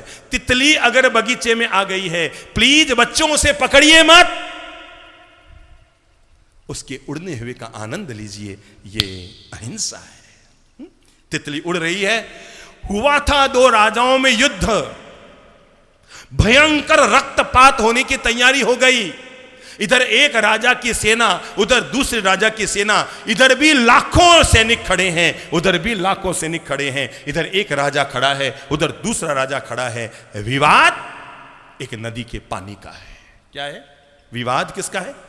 एक नदी के पानी का है। वो राजा कहता है ये नदी का पानी हमारा है, और उधर के लोग क्या कहते हैं? ये नदी का पानी हमारा है। युद्ध की तैयारी हो गई। भगवान श्री महावीर अपने समसन में बैठे हुए प्रवचन सत्संग कर रहे थे, और उन्हें किसी ने आके बताया कि आपके दोनों शिष्य एक पानी के लिए युद्ध लड़ने वाले हैं। कहते हैं भगवान वहां से पद यात्रा करते हुए प्रस्थान करते हैं, और चलते चलते तीव्र गति से युद्ध भूमि में आते हैं। और जैसे ही बाण चलने वाले हैं, तभी भगवान जाकर यूं हाथ से करते हैं, ठहरो। दोनों राजा आते हैं, प्रभु के श्री चरणों में नतमस्तक होते हैं। भगवान, आपने युद्ध के मैदान में आने की कोशिश की, आप पधारे भगवान, आपने तकलीफ की। भगवान कहते हैं अगर तुम जैसे लोग धरती पर रहेंगे तो हम जैसे तीर्थंकरों को बार बार युद्ध भूमि में आकर तुम्हें जीवन का मार्ग देना पड़ेगा। अरे मेरे प्रिय श्रावकों, ये तो बताओ तुम किसके लिए लड़ रहे हो? तो एक ने कहा भगवान, ये जो नदी में पानी बहता है ये हमारी सीमा में आता है। उसने कहा भगवान ये गलत कह रहा है, हमारे बाप दादों से ये हमारी सीमा में पानी आता है। भगवान ने बात पूछी कि एक बात बताओ, दुनिया में पानी ज्यादा बेशकीमती है या आदमी का खून ज्यादा बेशकीमती है? बोलो तो। आदमी का खून ज्यादा बेशकीमती है कि पानी ज्यादा बेशकीमती है? आदमी का खून ज्यादा बेशकीमती है। दोनों राजाओं ने कहा। तो भगवान ने कहा अगर तुम्हें यह पता है कि आदमी का खून ज्यादा बेशकीमती है, तो उस पानी के झगड़े के लिए ये लाखों लोगों का खून बहाना ये कौन सी बुद्धिमानी है? तब उन दोनों राजाओं को जीवन का बोध मिला, और उन्हें ये विवेक जगा कि किसी भी राज्य की सुरक्षित स्थापना तभी की जाती है जब वहां पर अहिंसा का अवतरण हो। अरे मेरे भाई, मैंने बचपन में गीत सुना था, दे दी हमें आजादी बिना खड़ग बिना ढाल, साबरमती के संत तूने कर दिया कमाल। ये गीत अहिंसा की देश में स्थापना करने के लिए है कि अगर देश आजाद हुआ, दुनिया में कई क्रांतियां हुई होगी आजादी के लिए, लेकिन भारत की क्रांति दुनिया में हमेशा के लिए प्रतिष्ठित बनी रही, सम्माननीय बनी रही, और दुनिया के और देशों ने भी भारत की आजादी को आदर्श माना इस बात के लिए कि पूरे विश्व में भारत ऐसा देश रहा जिसने 90% आजादी अहिंसा के बल पे हासिल की।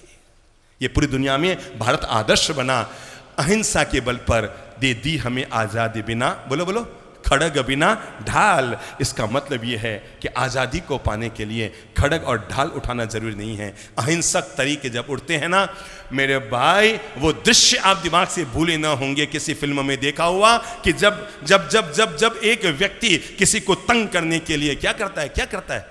पान का पीक बार बार उसके कमरे के आगे फेंकता रहता है, और वो बार बार उससे लड़ता झगड़ता है, वो बार बार यूं ही करता है। एक दिन उसके भीतर अहिंसा के भाव जगते हैं, प्रेम के भाव जगते हैं, मात्सल्य के भाव जगते हैं, और अगले दिन वो जैसे ही ऊपर से उतरता है, वो एक लोटे में पानी और एक रुमाल हाथ में लिए खड़ा है, वो जैसे ही थूक के जाता है वो कपड़े से पहुंचता है। एक दिन, 2 दिन, 3 दिन, 4 दिन, 5 दिन, 6 दिन, 7वां दिन आता है, आदमी नीचे उतर रहा है, उसके हाथ में रुमाल है, पानी है, वो चौंक जाता है, ओह मैं गलत हूं, ये सही है। एक व्यक्ति दूसरे के घर के बाहर जाकर रोज कचरा डाल रहा है। हकीकत यह है कि वो उसके घर पर कब्जा करना चाहता है।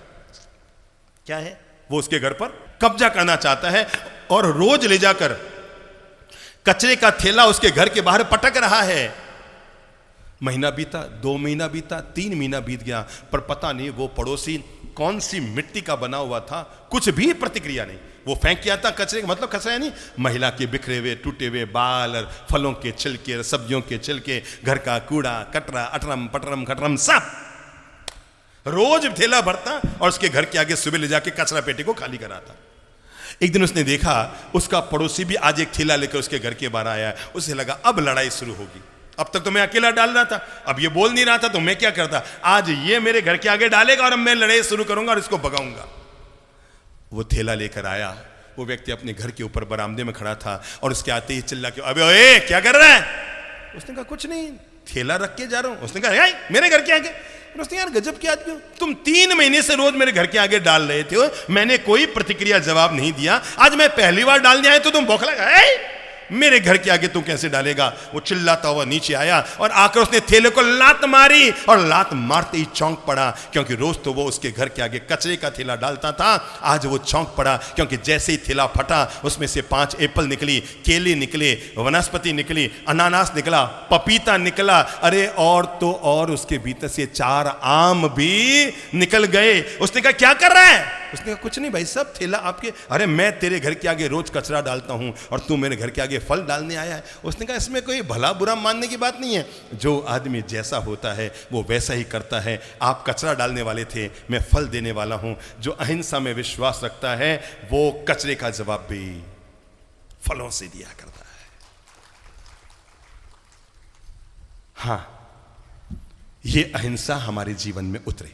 चलो हम संकल्प करते हैं, नंबर 1, मैं मन से किसी भी व्यक्ति के प्रति, किसी भी जीव के प्रति अशुभ चिंतन नहीं करूंगा। नंबर 2, मैं तन से कभी भी किसी प्रकार की हिंसा नहीं करूंगा, नहीं करूंगी। घर में पोंछा भी लगाना है ना, सीधा पोंछा मत लगाओ, जागरूकता रखो। हो सकता है आपने पोंछा लगाने के लिए बाई रख दी होगी और बाई को तो इतना विवेक नहीं है ना कि क्या हिंसा है और क्या हिंसा है। हो सकता है वो तो केवल पैसा कमाने आ रही है, उसको तो 1 घंटा में आपका घर पूरा साफ करके निकलना है। जागरूक रहें, जब वो झाड़ू निकाले ना तो आप नजर डालते रहें कहीं कोई चींटी विंटी नहीं है। अगर लगता है नहीं अभी चींटे, उसको एक बार और झाड़ू निकाल ले, एक बार और निकाल ले। जब तक न पक्का हो जाए कि अभी एक भी चींटी नहीं है तब तक पोंछा घर में न लगे। विवेक में ही तो अहिंसा है ना। प्रत्येक कार्य को संपादित करते हुए आप अपनी अहिंसा को अपने भीतर रखें। हाँ, अगर आप कर सकते हैं तो तीसरी बात जरूर ध्यान रखें, वो है वाणी जगत अहिंसा। मैं अपनी जबान से भी अहिंसा पूर्वक शब्दों का इस्तेमाल करूंगा। कभी अपशब्द मत बोल लो, क्योंकि आपको कोई गाली निकाले तो आपको अच्छा लगता है क्या? बताओ, एक बात बताओ, आपको कोई अपशब्द निकाले आपका खून खोलता है ना? आपको कोई अगर किसी प्रकार की गाली गलौज करे आपका खून खोलता है, आपके लिए कोई आलोचना करे आपका खून खोलता है, आपके कोई निंदा करे आपका खून खोलता है। प्लीज आप भी अपने द्वारा किसी के प्रति गलत प्रतिक्रिया मत कीजिए और अहिंसा के लिए 2 कदम आगे बढ़िए। पॉजिटिव अहिंसा, 2 कदम आगे बढ़िए। मैं अपने द्वारा दूसरों का भला करूंगा। समझो आपके पास बहुत ज़्यादा धन नहीं है, आप 70 साल के हो गए हैं, आपके पास इतना शारीरिक बल भी नहीं है कि आप बहुत ज़्यादा धर्म कर सकें। एक काम कर लिया करो, सरकारी अस्पताल होगा ना उदयपुर में, वहाँ चले जाओ, वहाँ गेट पे जाके खड़े हो जाओ। पहले आप सारे अस्पताल में पता कर लो कौन सा विभाग कहाँ है, इमरजेंसी कहाँ है, एक्सरे कहाँ होता है, ऑपरेशन कहाँ होता है, जले हुए का इलाज कहाँ होता है, ये कहाँ होता है। बस इतना आपने पता कर लिया। रोज़ 2 घंटा जाके अस्पताल में सेवा दे के आ जाओ। मास्क बांधना है तो बांध लो, नो प्रॉब्लम, पर आपका व्यायाम भी हो जाएगा, टहलना भी हो जाएगा। और काम क्या करना है, गांव से रोगी आते हैं, उनको तो पता ही नहीं है जला हुआ इंसान को कहाँ ले जाएं, इमरजेंसी कहाँ है, एक्सरे कहाँ है, ऑपरेशन कहाँ है। अमुक डॉक्टर, जैसे ही वो रोगी उतरा गाड़ी से, भाई साहब किस बीमारी का रोगी है? अरे साहब जल गया, हमारा बच्चा जल गया है। कुछ मत कीजिए, चलो मैं ले जाता हूँ आपको जहाँ पर जले हुए का इलाज होता है। अरे हमें एक्सरे, हमें इमरजेंसी में जाना है, मैं ले जाता हूँ आपको। ले गए, ये इमरजेंसी है, छोड़ के वापस बाहर आ गए। आपने 5 रोगियों की अगर सेवा कर ली, सेवा का काम हुआ कि नहीं हुआ? ये अहिंसा है। ये क्या है? अहिंसा का पालना है। अहिंसा का, मैंने कहा ना, सुख से जियो और दूसरों को सुख से जीने की व्यवस्था दो, इसका नाम अहिंसा है। आप दूसरा प्रयोग कर सकते हैं, वृद्धाश्रम में चले गए और वहां पर जाकर 2 घंटा अपनी सेवाएं देकर आ गए कि पता कर लो वहां पर लोग किस समय भोजन करते हैं। वहां पता है शाम को 6:30 से 7 बजे लोग भोजन करते हैं। अच्छा भाई साहब, मैं और तो कुछ नहीं कर सकता, आटे की बोरी डालना मेरे हाथ में नहीं है, और घी का पिंपा भेजना भी मेरे हाथ में नहीं है, शक्कर की बोरी भेजना मेरे हाथ में नहीं है। मैं एक काम करूंगा, मैं आप लोगों की रोज आकर आधे घंटा सेवा करूंगा और सबको भोजन परोसने का सौभाग्य मैं ले लूंगा। समझ गए मेरी बात? समझ गए? कई चरण हैं। अरे हो सकता है तो आप एक हॉस्पिटल बना दो, लगता है वो नहीं बना सकते एक ऑपरेशन थिएटर बना दो, लगता है वो नहीं बना सकते गरीब के लिए एक बेड बना दो, लगता है वो नहीं बना सकते एक व्हील चेयर बना दो, लगता है वो भी नहीं कर सकते तो किसी रोगी को उसके रोग की जगह पर भेजाने का इंतजाम कर दो। हो सकता है किसी बालक को पढ़ने की साल भर की फीस चुका दो, हो सकता है, तो कोई गरीब छात्र है फीस चुका दो। लगता है ये संभव नहीं है तो उसके किताबों की व्यवस्था कर दो। लगता है ये भी संभव नहीं है तो कहीं से भी 500 रुपये की किताबें खरीद करके किसी भी 5 व्यक्तियों को पढ़ने के लिए भेज दो। लगता है 2 रुपये ही खर्च नहीं हुए। अरे जो किताब कभी आपके यहाँ उपहार में मिलती है ना, अगर 2 आगे तो वो भी अपने पड़ोसी को गिफ्ट दे दो, आपकी तरफ से तो कोई ना कोई शुभ काम हो गया ना। आपको प्रभावना मिली थी, उपहार में मिली थी, वो भी किसी और को अपनी तरफ से गिफ्ट दे दो, भैया इसको पढ़ना। अपने द्वारा नेकी का काम हर रोज इंसान को कोई न कोई जरूर करना चाहिए, कोई न कोई जरूर करना चाहिए। स्वर्ग के सपने छोड़ दो, नरक का डर छोड़ दो। क्या? स्वर्ग के सपने छोड़ दो, नरक का डर छोड़ दो। न जाने क्या होगा कल हमारी जिंदगी में, तुम तो किसी का दिल दुखाना छोड़ दो। बस इतना भी अगर हमने कर लिया, हमारे द्वारा अहिंसा का पालन हो गया। आओ हम अगला नियम जीवन में लेते हैं। तो हाथ जोड़ो ना, कमर सीधी करो ना और अपने आप को आत्म प्रेरित करो। हे ईश्वर, हे परमपिता परमेश्वर, मेरे द्वारा मन वचन काया से, मेरे वाणी व्यवहार से कभी किसी का दिल दुखा हो, कभी किसी को पीड़ा पहुंची हो, मैंने किसी को तकलीफ पहुंचाई हो, मेरे लापरवाही से कभी किसी की चींटी की मृत्यु हो गई हो, किसी का हनन हो गया हो, किसी का छेदन हो गया हो, किसी का भेदन हो गया हो, कोई मेरे अज्ञानतावश किसी जीव की मृत्यु हो गई हो, मैं उन सब के लिए मानसिक रूप से अपने आप को तैयार करके क्षमापना भी करता हूं और मन में संकल्प भी लेता हूं कि मैं अब अपने द्वारा ऐसा कोई कर्म, ऐसा कोई हिंसाजन्य कर्म अपने द्वारा नहीं करूंगा, नहीं करूंगा, नहीं करूंगा। मैं विवेक रखूंगा, ऐसी वस्तुओं का सेवन करूंगा, ऐसे भोजन को शरीर में ग्रहण करूंगा जिसमें किसी भी प्रकार की हिंसा न हो। मैं कोई व्यक्ति अगर हिंसा कर रहा है तो उसका समर्थन भी नहीं करूंगा। गौरव कीजिए, अभी कुछ दिन पहले ही हमारे पूरे सोशल मीडिया में देश में चला है, जैन समाज की एक बच्ची जो प्रतियोगिता चल रही थी, भोजन बनाने की प्रतियोगिताएं, खान पान की प्रतियोगिताएं, मालूम है ना, पढ़ा है ना आप लोगों ने सोशल मीडिया में। गौरव कीजिए अपनी समाज की उस बच्ची पर कि जब अंतिम चरण पर फाइनल में वो पहुंच गई, अब तो उसको 25 लाख का इनाम मिलने की तैयारी हो गई थी, फाइनल में वो पहुंच गई, पर वहां पर शर्त डाल दी गई कि जो तुम भोजन सामग्री की 4 चीजें बताई गई उनमें अंडा डालना जरूरी है। बच्ची के भीतर का आत्म विवेक जगा, तीर्थंकरों का आदेश जगा, माँ बाप के दिए हुए संस्कार जगे और बच्ची ने कह दिया मैं प्रतियोगिता से बाहर होती हूं पर मैं अंडे का उपयोग नहीं कर सकती हूं। मैं 25 लाख नहीं, मैं 25 करोड़ रुपए भी अपने धर्म को बचाने के लिए छोड़ सकती हूं। देखा है ना सोशल मीडिया में, पढ़ा है ना। गौरव करिए अपने समाज के उस बच्ची पर। और मैं कहूंगा कि वक्त आने पर आप भी 4 कदम आगे बढ़ें और आगे बढ़कर कह सकते हैं साहब हम हिंसाजन्य कर्म में कभी समर्थन न किया है, न कर रहे हैं और न कभी करेंगे, चाहे वो किसी भी प्रकार का करीबी से करीबी व्यक्ति क्यों न हो और कैसी भी सफलता हमारे हाथ क्यों लग रही हो, पर मैं ऐसा कर्म नहीं करूंगा जो क्या हो, हिंसाजन्य हो, जिसके द्वारा किसी प्रकार का किसी का हनन हो जाए।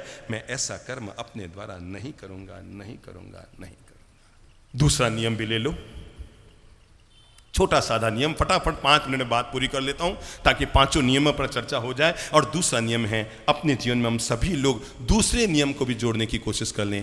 पहला नियम मैंने क्या कहा, मुंह से बोल लो, अहिंसा का हम आचरण करेंगे। दूसरा नियम है, मैं अपने जीवन में सत्यमय जीवन जीने की कोशिश करूंगा। बोल लो मुंह से, कौन सा जीवन? सत्यमय, ईमानदारी और विवेक पूर्वक अपना जीवन जीऊंगा। सांच बराबर तप नहीं और झूठ बराबर पाप। बोल लो, सांच बराबर तप नहीं और झूठ बराबर पाप। जाके हृदय आप है, जाके दिल में सांच। जिसके दिल में सांच है वहां तो स्वयं प्रभु का निवास होता है। बेवजह छोट कभी किसी के जन्म और मृत्यु का प्रश्न खड़ा हो जाए और हमें मिथ्या भाषण करना पड़े तो बात जमती है, पर अगर हम छोटी छोटी बातों में भी, एक तो इस मोबाइल ने हमें इतना झूठ बोलना सिखा दिया है। बीबी पूछती है कहाँ हो, गाड़ी चला रहा हूँ, बैठा कहीं और है, गप्पे मार रहा है, बातें कर रहा है। और मतलब एक बार तो ऐसा हुआ, हमारे सामने एक आदमी बैठा था और पत्नी का फोन है, कहाँ हो, गाड़ी चला रहा हूँ। पत्नी कौन सी कम थी, उसने हॉर्न बजाओ तो टाइफिस हो गया। तो बेवजह जो हमारा जीवन साथी है, जिसके साथ आपने सुख दुख से जीवन जीने की संकल्प लिए हैं, जिसको आपने और उसने आपको सब कुछ समर्पित कर दिया है, अगर हम छोटी छोटी बातों में उससे भी झूठ बोलेंगे, कम से कम जिंदगी में उससे कभी झूठ मत बोलिए जो आप पर भरोसा करता है कि तुम मुझसे कभी झूठ नहीं बोलोगे। समझ गए? कम से कम बोलो मुंह से, कम से कम उससे कभी झूठ मत बोलिए। आप त्रिपाठी है ना, है ना, त्रिपाठी है, और ये बगल में आपके चौधरी हैं, आप दोनों बहुत करीबी दोस्त हैं ना, और शायद चौधरी जी को भरोसा होगा कि ये मेरा दोस्त मुझसे झूठ नहीं बोलेगा, या नहीं है? उनसे हाँ भरो ना, उनको है कि नहीं? कभी कभी बोल भी जाता है ना, नहीं बोलता है, तो आपको भरोसा ना, नहीं बोलेगा। बस मैं चाहता हूं जिंदगी में एक चीज कभी मत तोड़िए, क्योंकि जब ये टूटती है ना तो आवाज तो नहीं होती पर दिल बहुत दुखता है, और वो है किसी का भरोसा मत तोड़िए। जब ये टूटता है ना आवाज नहीं होती है, बिल्कुल आवाज नहीं होती, पर आदमी का दिल बहुत दुखता है। यार जिसके लिए मैंने अपने जीवन के 1000 बार सुख दुख कुर्बान किए, वो आदमी मुझसे झूठ बोल गया। अरे कहां जरूरत है, ना हुआ तो ना हुआ, हो गया तो हो गया, पर आदमी झूठ बोल बोल के अगर छिप छिप के अगर कोई काम करता है ना तो तेम मानकर चलना, वो कितना भी सही हो फिर भी गलत है, कितना भी सही हो फिर भी वो गलत है। आज दूसरा नियम जीवन में जोड़ लो, मैं अपने द्वारा इस बात का विवेक रखूंगा कि मैं किसी के जन्म और मृत्यु की बात आती है, ठीक है, सामने वाला कहता है भाई आपने माल कितने में खरीदा है, भाई लागत रेट बता दो, मैं इसमें कह दो भाई मेरे ये 3 रुपया 70 पैसे में आया है, मैं 4 रुपया 10 पैसे में तुम्हें दूंगा, लेना है तो ले, नहीं तो मत ले। विश्वास रखना जो हमारी किस्मत का है ना वो भाग कर आएगा, और जो भाग्य में नहीं है वो आके भी भाग जाएगा। जो भाग्य में है वो बोलो बोलो भाग कर आएगा, और जो भाग्य में नहीं है तो अपने जीवन में इस व्रत को हम हमेशा जोड़ कर रखेंगे। जो दुनिया के हर महापुरुष ने हमें कहा है, भारत का तो सदा एक ही नारा रहा है, किसकी जीत होती है बोलो तो, बोलो बोलो बोलो बोलो बोलो बोलो, सत्यमेव जयते। जहां के जमीन के जर्रे जर्रे में से, खेत के हर जर्रे जर्रे में से जहां पर यह गूंज दी गई है सत्यमेव जयते, यहां पर सत्य की सदा जीत होती है। मानता हूं कि झूठ जीतता हुआ दिख सकता है, पर अंततः जीत तो एक बार झूठ बोलने पर 100 बार झूठ बोलना पड़ता है। पता है, आज आपने समझो किसी ने आपको रेट पूछी, इसकी क्या रेट है, थी तो 3 रुपये 80 पैसा, आपने बता दिया 4 रुपये 80 पैसा, ठीक है ना, और 20 दिन बाद वो फिर आया, भैया क्या रेट है, अब आपको याद ही नहीं रहा उस दिन क्या कहा था, याद ही नहीं रहा उस दिन क्या कहा था, पर आपने अगर सही रेट बताई होती तो आपको सोचने की जरूरत नहीं पड़ती, जो रेट थी वही आप बता देते। अपने द्वारा इस बात का हमें विवेक जरूर रखना चाहिए। मैं चलो इतना तो संकल्प कर लो, मैं बहुत ज्यादा जरूरी नहीं होगा तो मैं झूठ नहीं बोलूँ। अब ठीक है, कभी जन्म मृत्यु के प्रश्न आ गए, जमीन आसमान का फर्क पैदा हो रहा है तो ठीक है, पर अब छोटी छोटी बातों में मोबाइलों पर जो झूठ बोलने की आदत पड़ गई है ना, प्लीज अब उसे क्या करो, नियंत्रित कर लो। नंबर 3, पहला हमने संकल्प लिया मैं अहिंसा में विश्वास रखूंगा, हमने दूसरा संकल्प लिया मैं झूठ नहीं बोलूंगा, मैं गलत भाषा नहीं बोलूंगा। अमेरिका की घटना है, वहां के राष्ट्रपति जॉर्ज वॉशिंगटन को किसी एक कारण में महाअभियोग चला और उन्हें न्यायालय में हाजिर होना पड़ा। अमेरिका के इतिहास में पहली ऐसी घटना हुई थी जब किसी राष्ट्रपति पर महाअभियोग चला और उन्हें कोर्ट में हाजिर होना पड़ा, सुप्रीम कोर्ट में। जब वो कोर्ट में हाजिर हुए तो उनके सामने किताब दी गई और क्या कहा गया, आप सबने कभी कभी काम पढ़ा होगा ना, किताब हाथ में रखी गई, बोलो संकल्प करो, किताब को छूकर कहो मैं जो बोलूंगा सच बोलूंगा।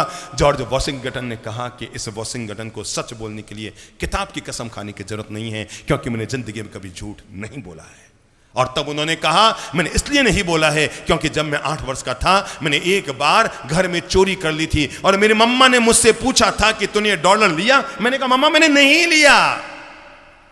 मां ने मुझे मारा भी था, 5-7 थप्पड़ भी मारे, मैंने कहा मैंने नहीं लिया, लेकिन रात होते होते मेरी ये झूठ खुल गई और ये प्रामाणिक हो गया कि मैंने ही ये रुपये लिए थे और मैंने झूठ बोला है। तब मेरी मां ने मुझे अपने पास बुलाया और 5 चांटे जड़ते हुए कहा बेटा जिंदगी भर याद रखना मैं बांझ कहलानी पसंद करूंगी। क्या बोलो बोलो, मुंह से बोलो और गौरव के साथ बोलो, उस मां के सम्मान में बोलो। उस मां ने अपने 8 साल के बेटे से कहा था कि बेटा जीवन भर याद रखना मैं बांझ कहलानी पसंद करूंगी और बिना संतान की दुनिया में रहना पसंद करूंगी, पर किसी झूठे संतान की मां बनना मैं पसंद नहीं करूंगी। न्यायाधीश महोदय, तब से लेके आज तक मैंने जिंदगी में कभी झूठ नहीं बोला, क्योंकि आज किताब पर क्या हाथ रखूं, मैंने मां के चरणों पर हाथ रख के कहा था तुम्हारा बेटा आज के बाद कभी झूठ नहीं बोलेगा, नहीं बोलेगा, नहीं बोलेगा। संकल्प करो अपने आप के लिए, कोई जॉर्ज वॉशिंगटन की ऐसी चेतना अपने भीतर पैदा करो कि मैं फिर से शब्द डाल रहा हूं, कम से कम बहुत बड़ी वजह नहीं होगी तो तब तक मैं झूठ नहीं बोलूंगा।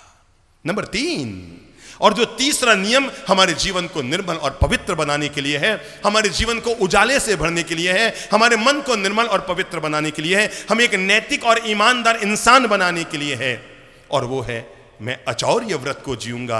मैं आज से संकल्प करता हूं, मैं कभी किसी पराये धन पर अपनी नजर नहीं डालूंगा। जो मेरे हिस्से का है, जो मेरे भाग्य का है, जो मेरी किस्मत का है, जो भगवान ने मेरे भाग्य में लिखा है, मैं उसको जी लूंगा। कुछ फर्क नहीं पड़ता है मेरे भाई, दुनिया में सबको छोड़ छाड़ कर जाना है। पक्की बात है ना, सबको छोड़ छाड़ कर जाना है। फर्क इतना ही पड़ेगा, अगर आपने ईमानदारी से जिया तो 5 करोड़ छोड़कर जाएंगे, बेईमानी से जिया तो 35 करोड़ छोड़कर जाएंगे। पर एक बात याद रखना, ईमानदार व्यक्ति जाता है ना 35 करोड़ के बजाय 5 करोड़ छोड़ के जाता है, बेईमान जाता है तो 35 करोड़ छोड़ के जाता है, पर बेईमान जाता है तो अपनी बेइज्जत छोड़ के जाता है, और ईमानदार जाता है तो दुनिया में अपना महान यश छोड़कर जाता है। किसी व्यक्ति ने इतना नैतिक और पवित्र जीवन जिया जिस पर पूरा देश और समाज गौरव करता है।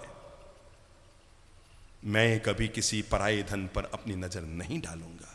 अगर मैंने किसी का धन उधार लिया हुआ है और मुझे उसके लिए प्लॉट बेचना पड़ रहा है, मैं अपनी मेहनत पर भरोसा करूंगा, मेरे भाग्य का मैं कमाऊंगा। मैं किसी के धन को हड़पने की, किसी के धन को पाने की कोशिश नहीं करूंगा। जो मेरे भाग्य में, मेरी किस्मत में, जो मैं भाग्य में लिखा के लाया हूं, भगवान मेरे साथ में जरूर आएगा। आज नहीं तो मुझे कल मिलेगा, कल नहीं तो परसों मिलेगा। मैं इसके लिए कोई शॉर्टकट अपने जीवन में कभी नहीं अपनाऊंगा।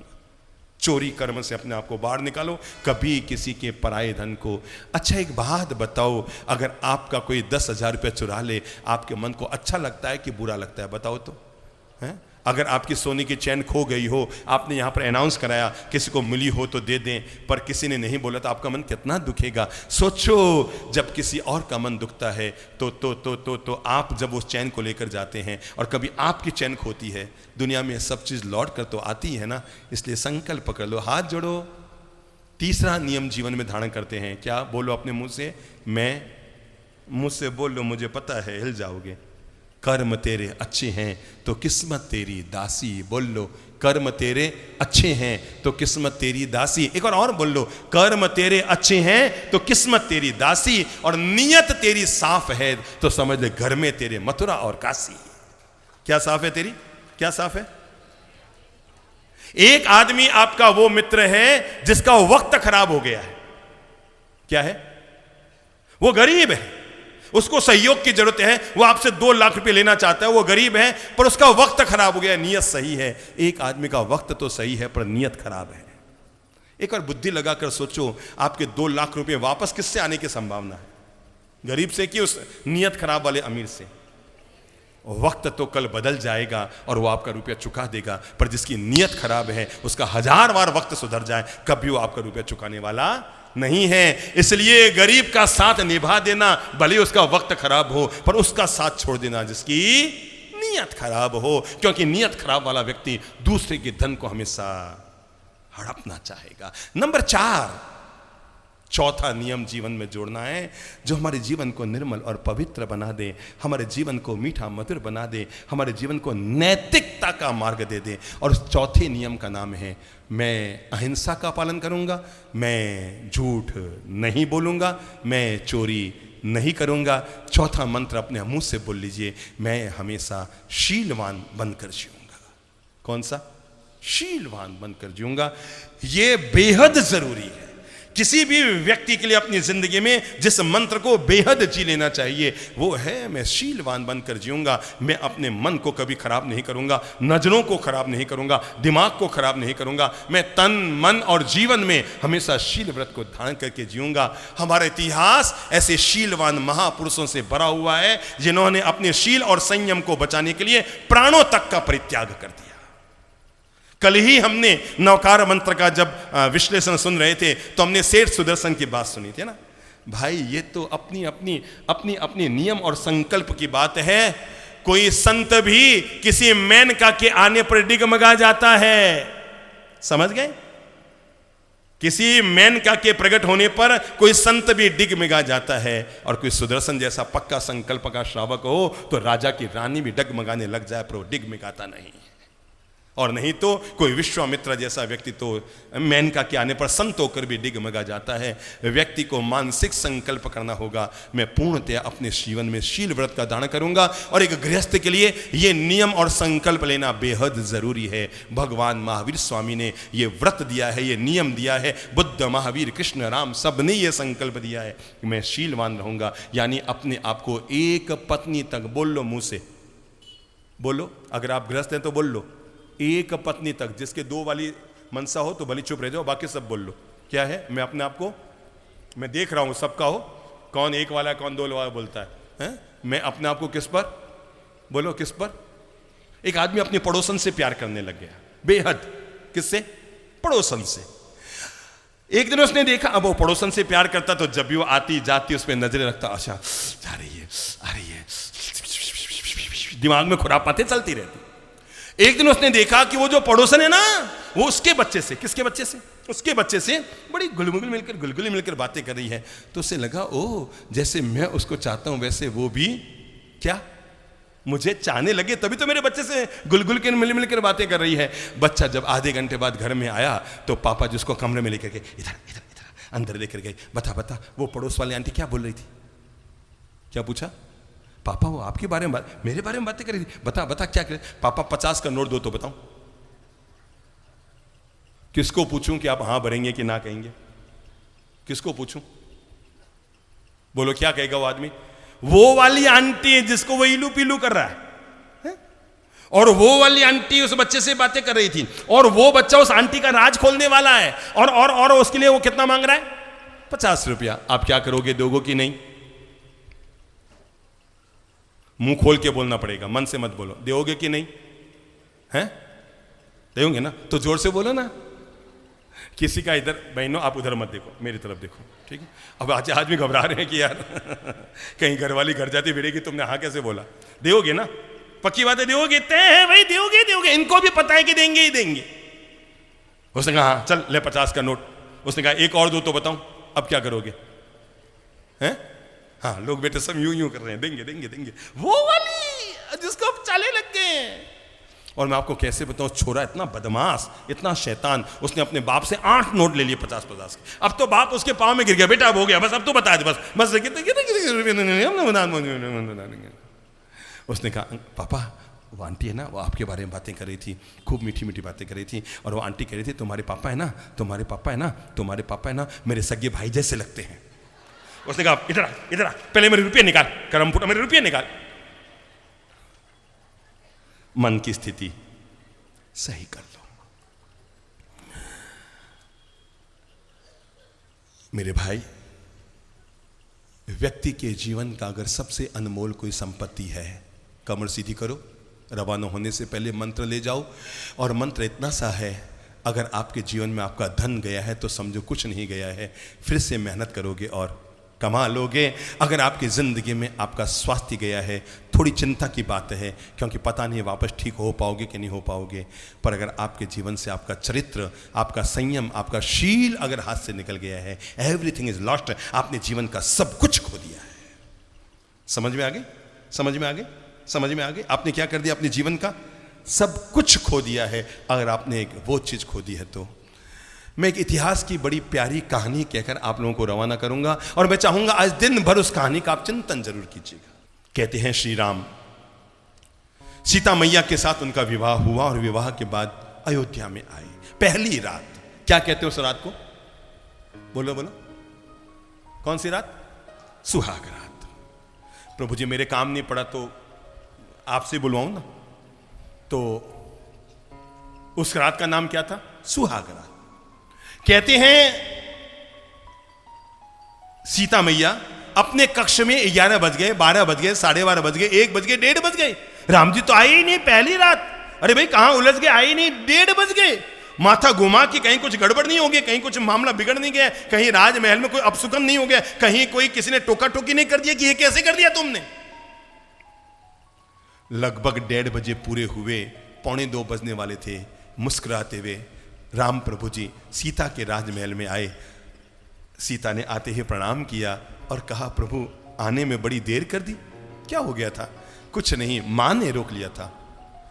सीता को थोड़ा सा तो मन में लगा होगा बुरा, यार माँ को पता होना चाहिए कि आज क्या है, और माँ ने रोक लिया, ये भी कोई तरीका होता है। तब राम ने कहा, सीता कैसे बताऊं, जिस कुल और वंश में हम जन्मे हैं ना, यहाँ की परंपरा रही है कि जब भी यहाँ के राजा या राजकुमार का विवाह होता है और पहली रात कभी भी कोई व्यक्ति अपनी पत्नी के पास खाली हाथ नहीं जाता। मैं तो आ रहा था, माँ ने हाथ पकड़ के रोक दिया और कहा कि समझता नहीं है क्या तू ना, पहली रात अपनी धर्मपत्नी के पास जा रहा है, खाली हाथ थोड़ी जाएगा, कुछ न कुछ लेकर जा।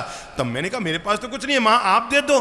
तब माँ ने कहा, मैं तुझे वो अनमोल चीज देती हूं जो तेरे पिता ने मुझे पहली रात को उपहार में दिया था। सुनिएगा ध्यान से, राम ने सीता मैया से कहा, मेरी माँ ने मुझे कहा मैं तुम्हें वो चीज निकाल कर देती हूं जो मुझे पहली रात को तुम्हारे पापा यानी राजा दशरथ ने मुझे दी थी, वो अनमोल चूड़ामणि रत्न मैं तुम्हें देती हूं और तू ले जाकर इस भगवती सीता को दे दे। पर क्या बताऊं, मां को मिल नहीं रहा था, खोजने खोजने में 2-2.5 घंटे लग गए और अब 1:30 बजे जाकर के मां को चूड़ामणि रत्न मिला और मैं ये लेकर आ गया हूं। तब राम ने अपने झोले में से चूड़ामणि रत्न बाहर निकाला और बाहर निकालकर सीता को सौंपा कि लो, ये मैं अनमोल धरोहर आज सुहाग रात को तुम्हें दे रहा हूं, जो मेरे पिता ने मेरी मां को दिया था वही चूड़ामणि रत्न मैं तुम्हें दे रहा हूं। इससे ज्यादा बेशकीमती रत्न पूरी धरती पर कोई नहीं है। और ये कहते हुए उन्होंने बेशकीमती रत्न किसको दिया? सीता मैया को दिया। सीता मैया कौन सी कम थी? उन्होंने कहा इसमें काहे का उपहार है, ये तो मां का दिया हुआ है, आपका क्या है इसमें? क्या कहा? ये तो मां का दिया हुआ है। जब आपके कुल और वंश की परंपरा है कि पहली रात को अपनी धर्म पत्नी को उपहार दिया जाता है, ये तो उधार का उपहार है। मां को आपके पिता ने दिया और आप मुझे दे रहे हैं, इसमें कौन सी बड़ी बात हुई? आप मुझे अपना कोई उपहार दीजिए। राम ने अपने आप को तोला, कुछ भी नहीं था पास में, क्या दूं क्या दूं क्या दूं क्या दूं क्या दूं। इतिहास की तब एक अनमोल घटना किसी के सुहाग रात के दिन बेडरूम में घटित होती है और तब राम खड़े होते हैं और खड़े होकर सीता के हाथ में हाथ देकर कहते हैं, लो सीते, तुम मुझसे उपहार मांग रहे हो आज पहली रात सुहाग रात के दिन का, मैं तुझे वो अनमोल उपहार देता हूं जो मैं पूरे रघुवंश में आज तक किसी भी राजा ने अपनी पत्नी को नहीं दिया। सुनना मेरी बात को बहुत ध्यान से, यूं ही भगवान नहीं बन गए भगवान श्री राम। तब राम ने सीता मैया से कहा था कि लो भगवती सीते, इस हमारे पूरे रघुवंश के इतिहास में अपने अब तक कई राजाओं ने अपने अपनी पत्नियों को उपहार दिए हैं, पर आज जो मैं तुम्हें उपहार दे रहा हूं, हमारे पूरे रघुवंश के इतिहास में ऐसा उपहार आज तक किसी राजा ने किसी को नहीं दिया। सीता भी हतप्रभ रह गई कि आज श्री राम उसे ऐसा कौन सा उपहार दे रहे हैं। तब राम ने सीता के हाथ में हाथ रखकर कहा, मैं जिस कुल और वंश में पैदा हुआ हूं वहां पर एक से ज्यादा पत्नी रखने का अधिकार है। मेरे पिता के खुद के भी कितनी है? 3 हैं। मेरे पूरे वंश में 1000, 5000, 10,000 तक पत्नियों वाले राजा हुए हैं। हमारे वंश में परंपरा रही है एक से ज्यादा पत्नी रखने की परंपरा हुई है। लो सीते, आज मैं सुहाग रात को तुम्हें ये उपहार देता हूं, मैं तुम्हें वचन देता हूं, मेरी जिंदगी में आजीवन सिर्फ सिर्फ सिर्फ अकेली सीता रहेगी, बस। रघुवंश और कुल के इतिहास में आज तक किसी राजा ने यह उपहार अपनी पत्नी को सुहाग रात को नहीं दिया है जो मैं तुम्हें दे रहा हूं कि मेरी जिंदगी में अकेले अकेले सिर्फ सिर्फ, मुंह से बोलो, सिर्फ कौन रहेगी? सीते, तू रहेगी। कहानी यही तक पूरी नहीं करूंगा। सब अपन नतमस्तक होंगे उस घटना के प्रति जब सीता का वनगमन होता है, राजसूय यज्ञ का आयोजन होता है और राजसूय यज्ञ में तब गुरुकुल में रहने वाले और राजभवन के गुरु अधिपति कुल गुरु जब उस यज्ञ को कराने की कार्रवाई करते हैं तब उनके सामने एक समस्या खड़ी होती है और वो कहते हैं कि ये यज्ञ जब भी होगा तो सब पत्नी होगा। राम, तुम्हारे पत्नी नहीं है इसलिए तुम यज्ञ नहीं कर पाओगे। मालूम है ना, घटना मालूम है ना? तब बताते हैं रघुवंश की 3 राजमाताएं इकट्ठी होती है, कौशल्या, कैकेयी और सुमित्रा, और इकट्ठी होकर राम से कहती है कि राम, अब तुम्हें मां आज्ञाएं दे रही है क्योंकि तुम जिस कुल और वंश में हो वहां पर एक से ज्यादा शादी की परंपरा है। हम खुद भी 3 हैं तुम्हारे पिता की, इसलिए अब तुम्हें दूसरा विवाह करने की हम आज्ञा देते हैं।